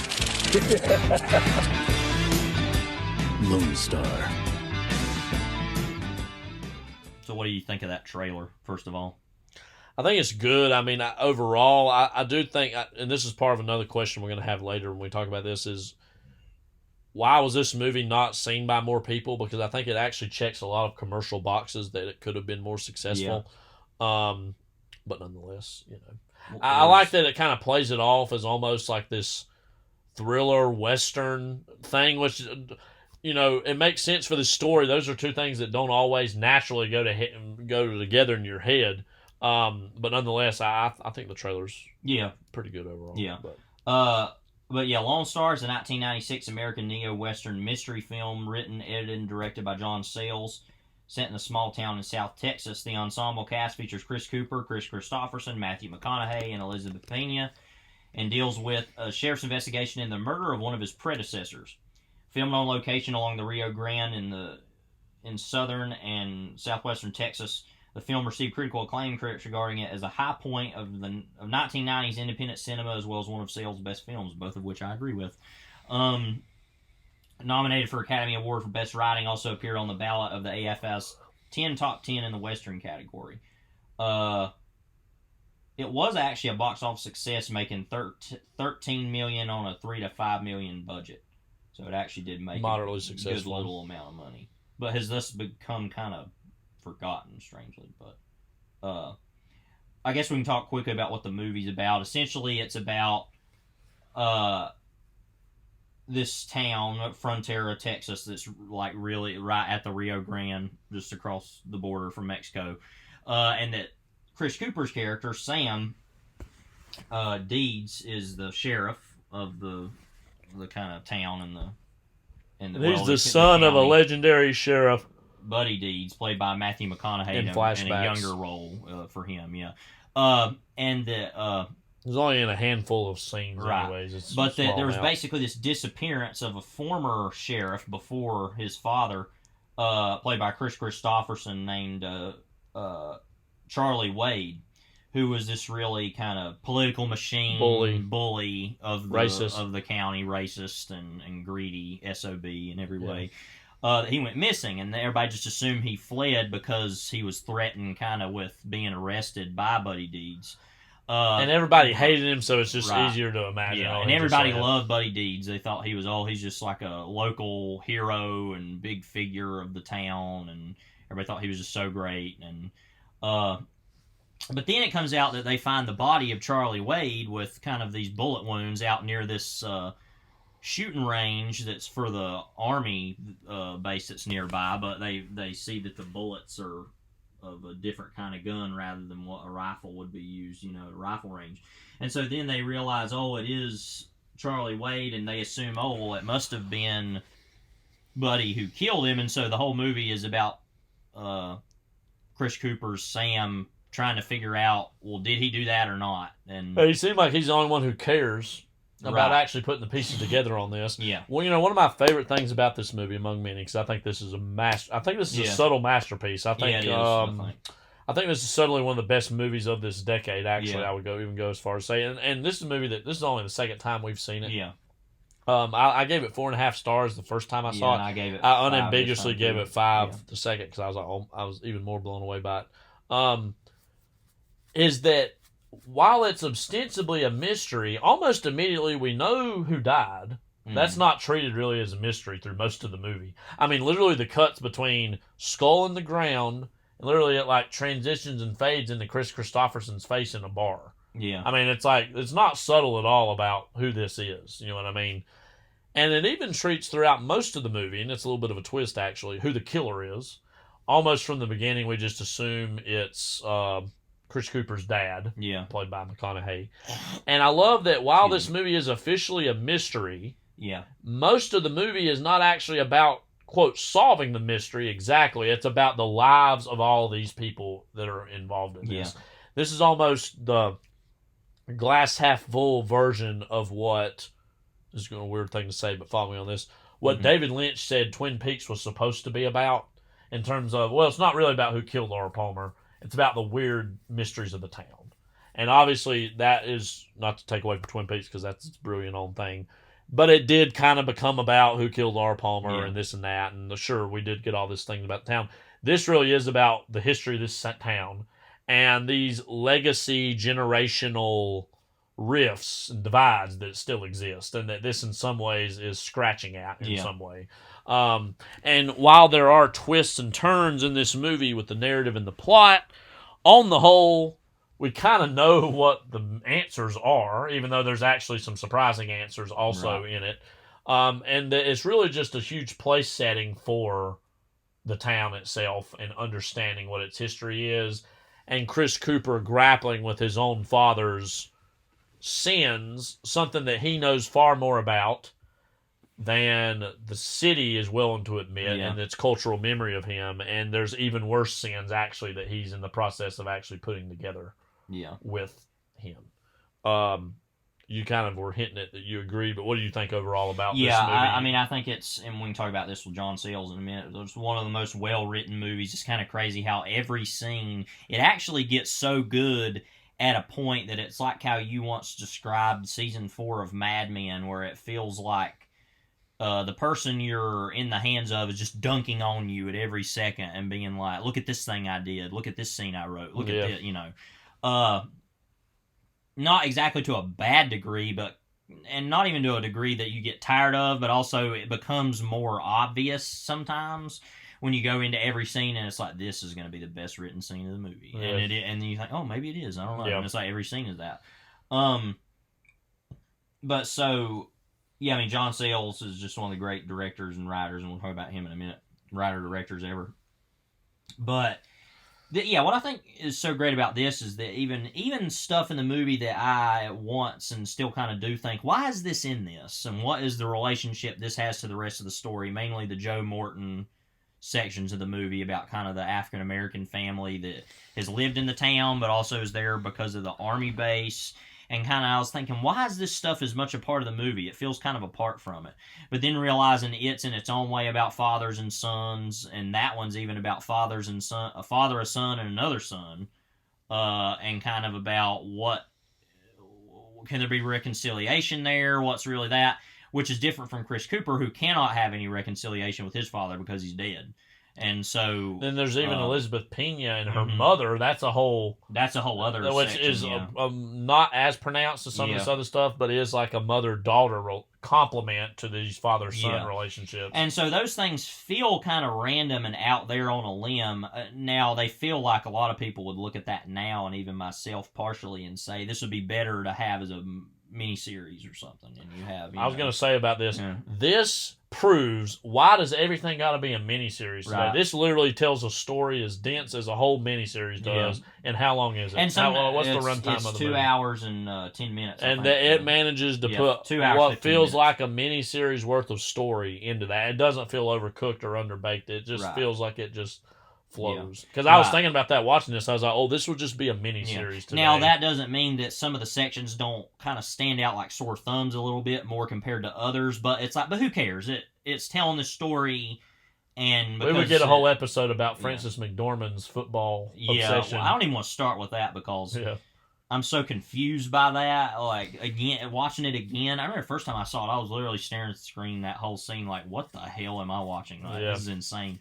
Also because it was like a Texas sports fan, which is just like, oh my God, so annoying, you know. But sorry, but it's true, especially Cowboys, you know. Well, the whole spectrum of Texas football in general is what her whole world is. Awful. But and that included the Oilers at the time, still too, just barely. Like that was like right when the Oilers were about finished. Yeah. It wasn't around a couple years after that they had the Texans, right? Yeah, I don't remember exactly the year, but it was. But anyway, it's like, and also even though some of the aspects of that are complicated to put into a whole movie. It gives you a whole picture and a full idea of this is what all the different, you have the white people, some Native American people briefly in the movie. That's one of my favorite scenes in the movie. Randomly, is that he meets with the guy that's like was friends with his dad. He has like a roadside business, and he was with Buddy D's in Korea, I think it's implied. Oh, right, yeah. And that scene's really great. And then you have white people, Indians or Native American Indians, and significant Latino American presence, massive of Mexican Americans,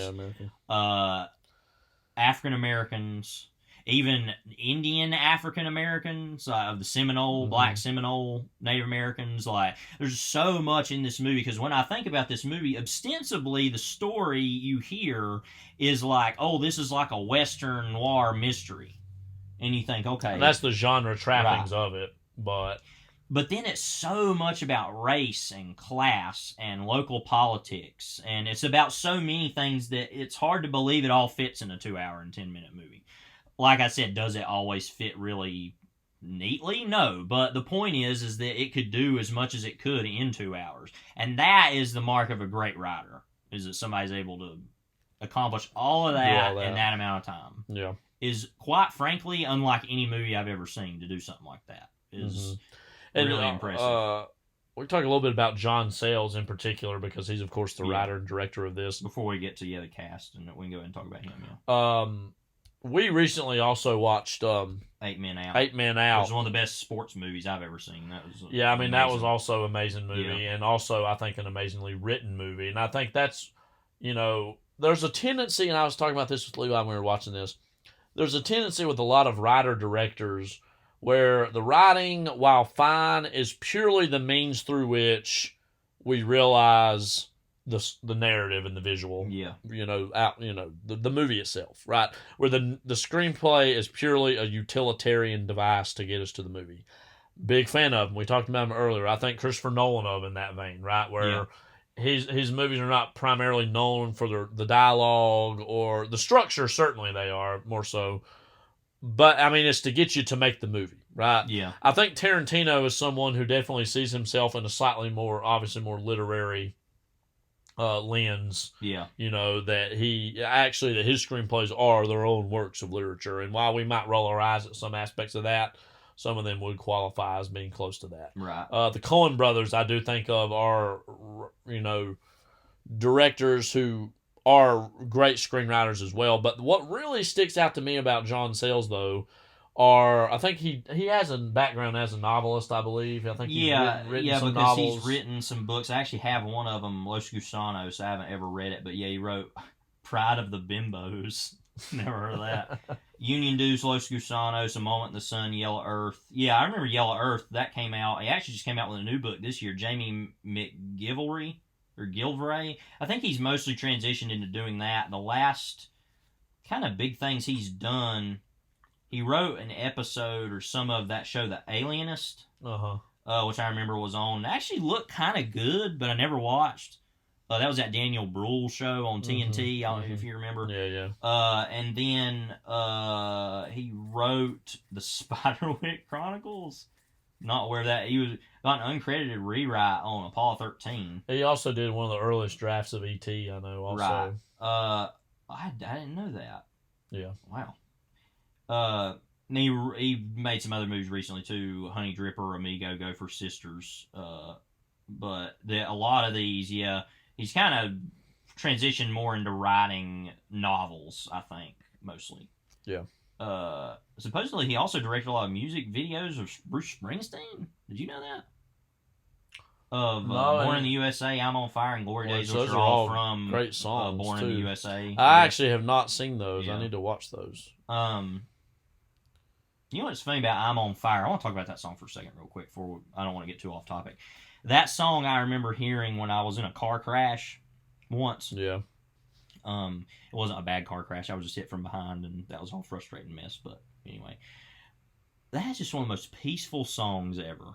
I just listen to that now. It's so funny because I heard that song. Yeah, right. Then I've mostly been able to divorce that from that incident, but I just think about that song. It's just such a beautiful song. Yeah. And it's funny that happened when that happened. But anyway, so John Sayles really started ultimately writing a lot of random movies he didn't direct, like Piranha and Alligator, and then The Howling, which is actually one of the things I think of him most for, other than his Didn't movies. he loosely come out of the Roger Corman tree, I think so. He kind of worked along, and like I said, worked along with Joe Dante, and so he kind of came out of that, and then started. I know one of the big movies he made, Return of the Secaucus 7, was his first movie. I've heard good things about that. I've never seen it. And then Brother from Another Planet, also Baby It's You. He worked a lot with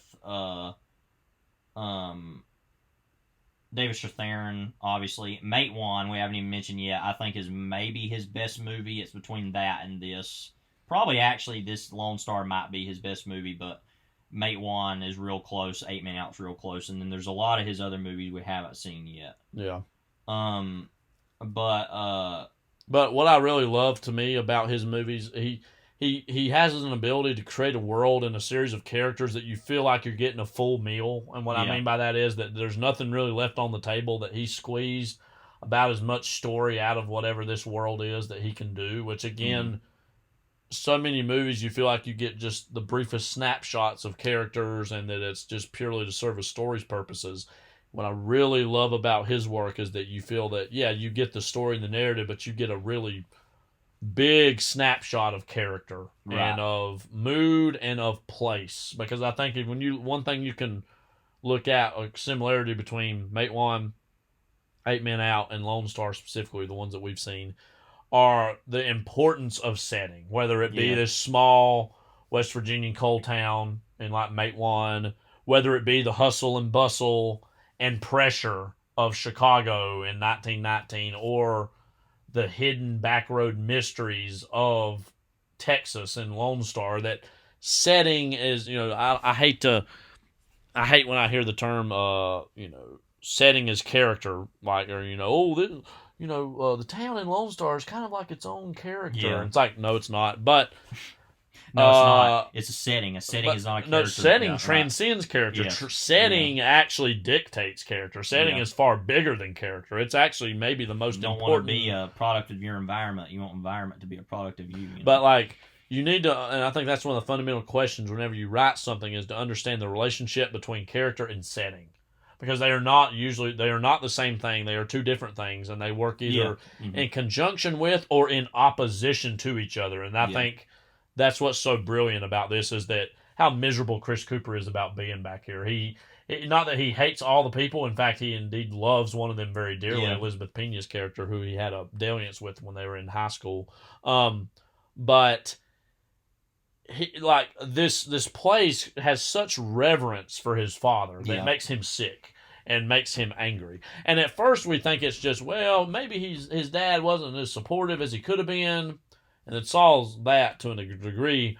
But then the revelation was that his dad broke up this relationship he was having with Elizabeth Pena's character, and that adds another dimension to why he's with gritted teeth having to deal with all these people who think his father was this big, great saint. Because there's one of the great lines in the movie, it's very obvious, but is Chris Cooper said, I spent the first 15 years of my life trying to be just like my father, and the last 15 trying to be the opposite. Mm-hmm. And just that, that idea of, there's this. At first, we're not really clear on what is it that he doesn't like about this. Because everybody else loves him, so it's like, well, why wouldn't he like him? Right, and it's interesting that his search for the truth is as much to find out about his father as it is to just disappoint everyone else. Right, about his almost legacy. He wants everybody else to be as disappointed with him as he is. Yeah. And so, that's just a fascinating. And, we haven't really said much about Chris Cooper. Chris Cooper is actually probably one of my favorite actors I never actively think about.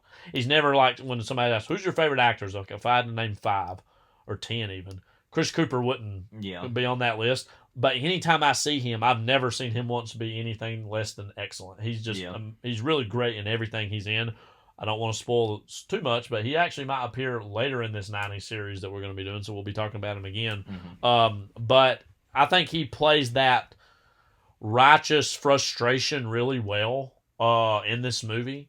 And I also think one of the most interesting aspects of this movie is, too, and it's a minor thing, but I just find a lot of satisfaction in it, is that his dad, played by Matthew McConaughey, is younger than he is in the flashbacks. Yeah. But, and it's not like I don't think it's a dramatic difference necessarily. I don't know exactly what it would be. But that his dad in the past is younger than he is in the present. Right. And I think that's an interesting kind of, actually even just purely on a visual level, that's an interesting distinction to see. Because that inherently gives us the assumption that he's older and wiser than his own father was, even though none of us ever think that about our fathers or, whatever ages they were at. We always imagine that they had it way better together than we did, Yeah, and interestingly, too, is that seeing that as the case, you see McConaughey as this fast and loose, angry, heroic figure, whereas Cooper is this, and everybody's like, oh man, he was so great. You're a disappointment. And you're a disappointment because you're just you. You're just Junior. Normal, ultimately, and not this like crazy crusader. He's literally just like, I'm just going to be a sheriff and do what I need to do, and not really interested in doing it. And he doesn't care that people don't. Well, he even says later on, I don't want to be doing this. I don't. Yeah, he's like, I don't care. Yeah. Whatever. Yeah. And so that's interesting to see that, in that way. And don't you think it's interesting too that this movie's so much also even about the nature of memory itself? Yeah. About we remember he was so great way back when. Well, was it because he was actually great, or is it because you were younger back then and you're not actually older now and having to deal with the various consequences of these communities' actions or your own actions, or you're just scared of whatever on the horizon is. And in that way, this is actually subtly into the 20th century story. Mm-hmm. I mean, not in the way that's as explicit as other things we've talked about before. Yeah. But this is kind of a coming of the end of the 20th century, because there's all this talk about, the next sheriff is going to be Mexican that is here, and it's not going to be a white guy like you. Mm-hmm. And and also the divisions between ethnicity and race that obviously occur in this movie, which is something that is a recurring theme in its own way in class, also obviously in Sayles' work. Yeah. I do think one of the most, and we didn't really talk about this when we were watching it, but I think one of the most interesting statements that Sayles makes with the use of race and ethnicity in this movie is that inevitably they're all actually intertwined.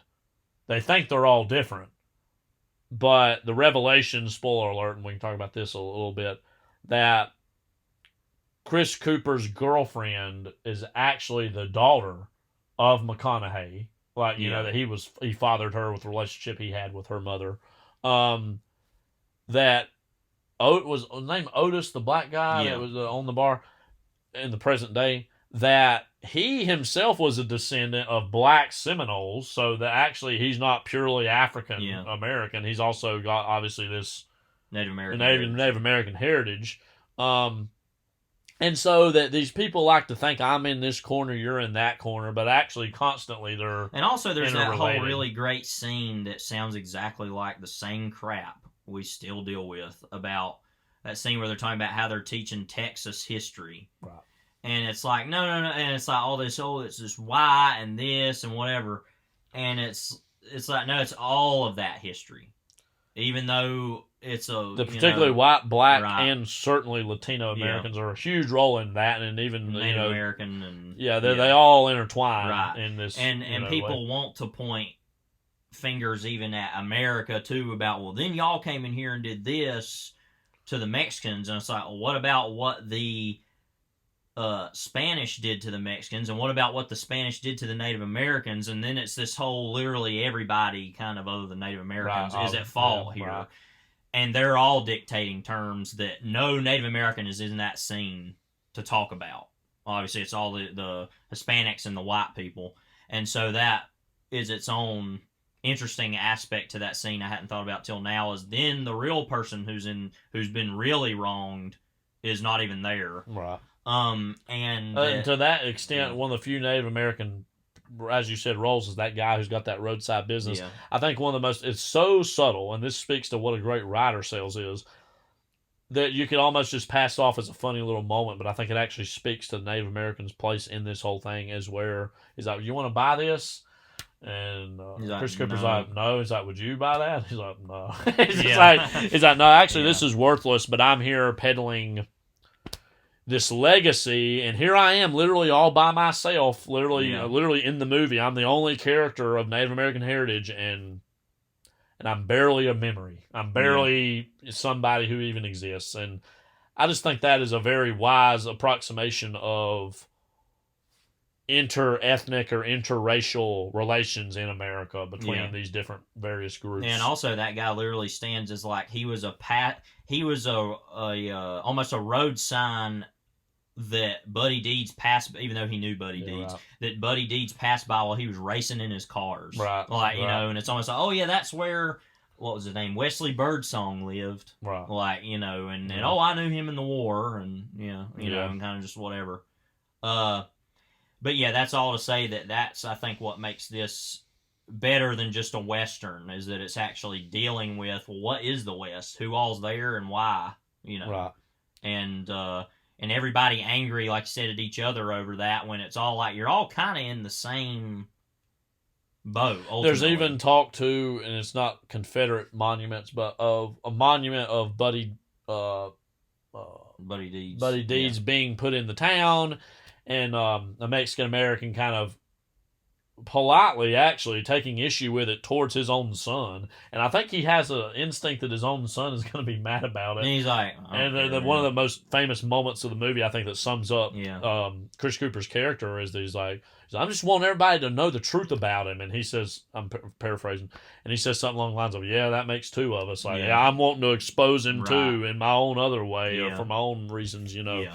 And another aspect that's interesting about Buddy Deeds too, it's weird because, and this I think is so ingenious because it's very particular at that time, of that Buddy Deeds didn't like the racism of Charlie Wade towards Hispanics and blacks, but at the same time was held up by these white people in the town of, but he kept things apart, basically, you know, segregation.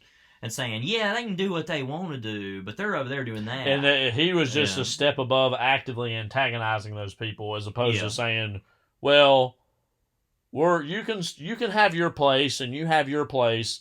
Because remember, there's that scene of the white guy that's like working the bar that has the Lone Star neon in the background, and he's like, and he's pointing at the white man and the black woman who are in the army. Yeah. And he's pointing at them. He says, you know, he would have told them, you better watch yourself coming in here, or whatever he says. I don't remember.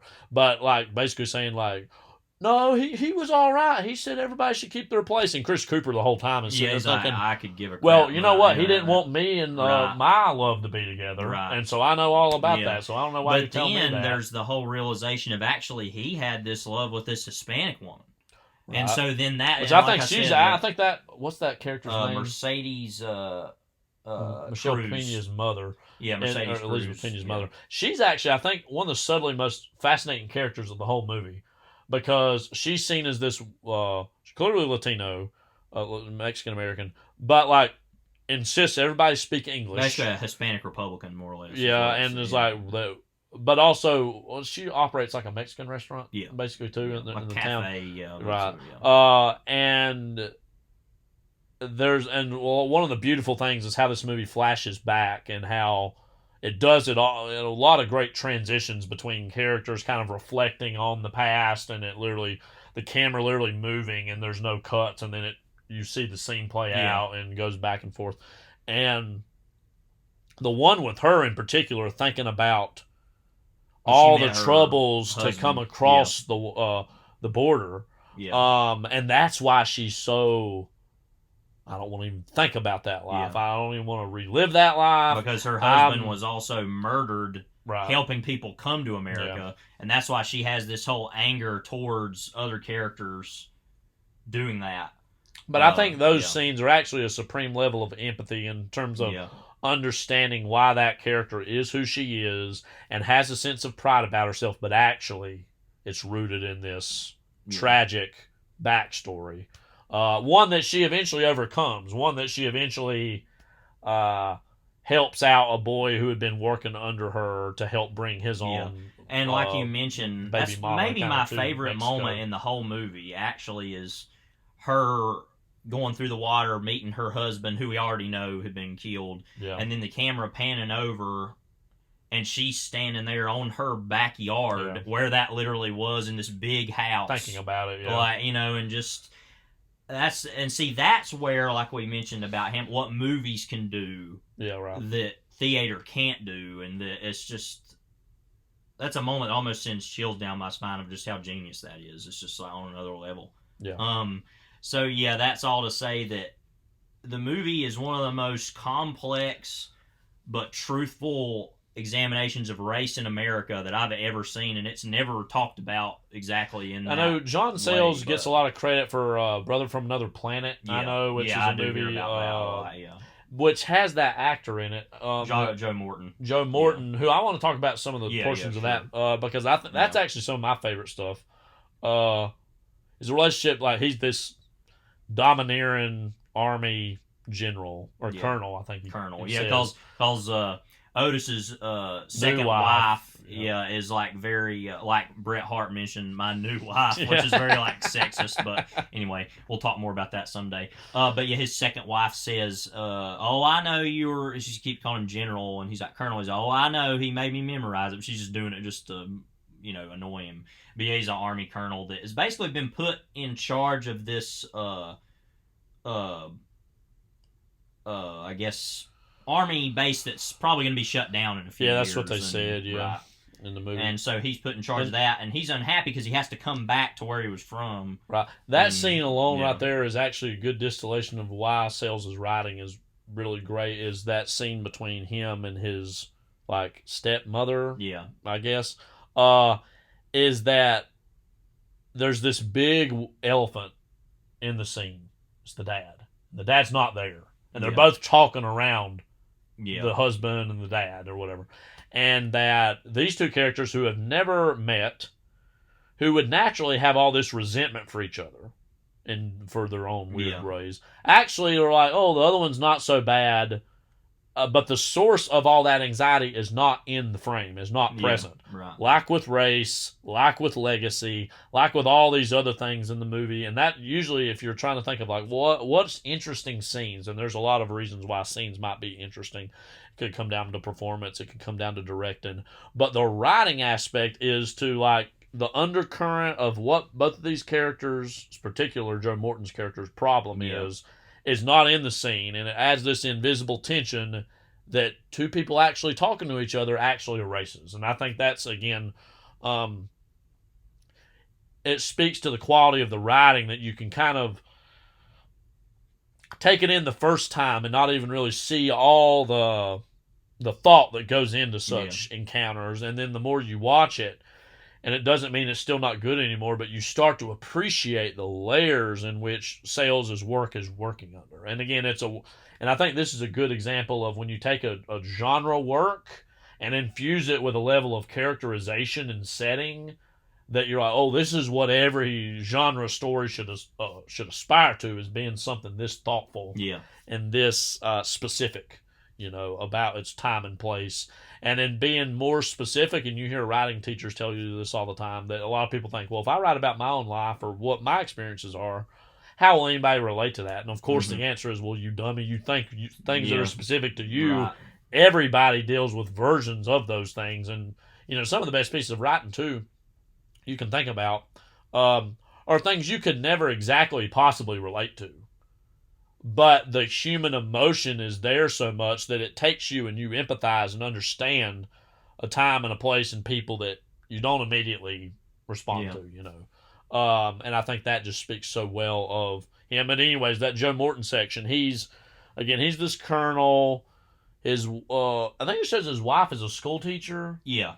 So she's in some of those scenes about the debates about the curriculum. And then his son, he's a nerd. He's drawing. He don't want to be in the army. Yeah. And kind of one of the most subtly emotional moments in the movie is later, towards the end, when he actually tells his son, you know what, like, if you don't want to go to West Point, which he'd been saying something earlier. It's like, you can't be running track. You're making B's. You think West Point's going to be accepting D's, you know? And then he's like, they're drawing, very talented artist. And he's like, you know what? If you don't want to go, we don't have to. And the son's kind of shocked. And he's like, well, really? You're going to actually not force me to go? And he even kind of, this is what I love, is the ambiguity of the movie.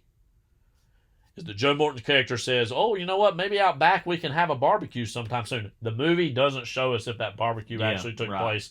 We like to think it did. Yeah, we like to think that there was a reconciliation, but we don't know. Yeah. And what I love is we don't have to see that, because the seed was planted there. It can happen. It can't happen. We don't know. But again, Sayles, this is how talented of a writer he is. He has enough confidence to know that I don't have to end on this nice little reconciliation scene. That maybe it happens, maybe it doesn't. We don't know. You know, and I like to think it does, but. You know, we don't know. We don't see it in the movie, so we don't entirely know. Right. Any other thoughts, ideas, or things to shout out about this movie? We didn't really say much about Chris Christopherson. As you said when we were watching this, we love Chris Christopherson a lot. He doesn't play villains often. So this actually was him. You can tell he was really just loving, like, I'm going to be the dirtiest SOB I can be. Because I know he actually is a very progressive-minded person anyway, so it probably was... You know, in his own way, like, ooh, I get to be this a characterization of a person that I very much hate or don't like, and so he dug into that, I think, very well. What did you think of him in the movie? Yeah, I mean, he's great, because normally I think a lot about him of these era movies of like, obviously, this was like almost 20 years before this, but, you know, Heaven's Gate. Even in a movie I haven't seen, like the Stars Born of the 70s, where he was not only a good actor in both of those, but like a sex symbol. Right. And he's playing this like crotchety, angry, hateful old man, a very different. Yeah, and so I think he's really great in this. It's a different role for him, and I mean, he's so awful. It's like, it's so funny that you can predict every move somebody's gonna make, and it still be so aggravating, and like that he's like, and then also Pat Garrett Miller, the kid, obviously that was like kind of not really a villain role though. That was more of like a anti-hero. And then Alice Doesn't Live Here Anymore. Also, he was in the Blade movies. Yeah, I think he was. What? Don't forget him in Planet He was in a Stagecoach remake, Convoy, also. Yeah, he worked with Peckinpah quite a bit. But he's really great. What did you think about McConaughey in the movie? He's barely in it, and it's a very young McConaughey. It's like around the time of A Time to Kill, where he was starting to be a bigger deal. I mean, I think he's really great. I think it's better for the movie that he's not in it as much as he could have been. Right. I think it easily people look back on that now as weird, knowing that we know who Matthew McConaughey is. You got to remember also, this is around the time he was in the 4th Texas Chainsaw Massacre movie. So this was a step up. Let's just say definitely, that. But no, I think he is really good and uses his own particular. We normally don't see McConaughey act angry though. It's more of like like even around this time, around the same time of Dazed and Confused, kind of what we think of as McConaughey. This is definitely more of like an angry, acerbic version of that. Clifton James, as always. We mentioned. Well, I want to talk about him in a second.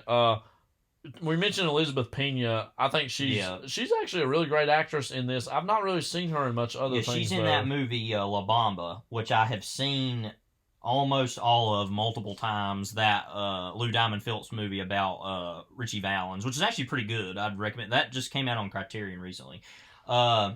And then Down and Out in Beverly Hills, Jacob's Ladder, who was she in The Incredibles? I don't remember that. She played that one woman that got Mr. Incredible into the whole... right. I can hear her voice now. I never thought about that. And then she was in the Rush Hour.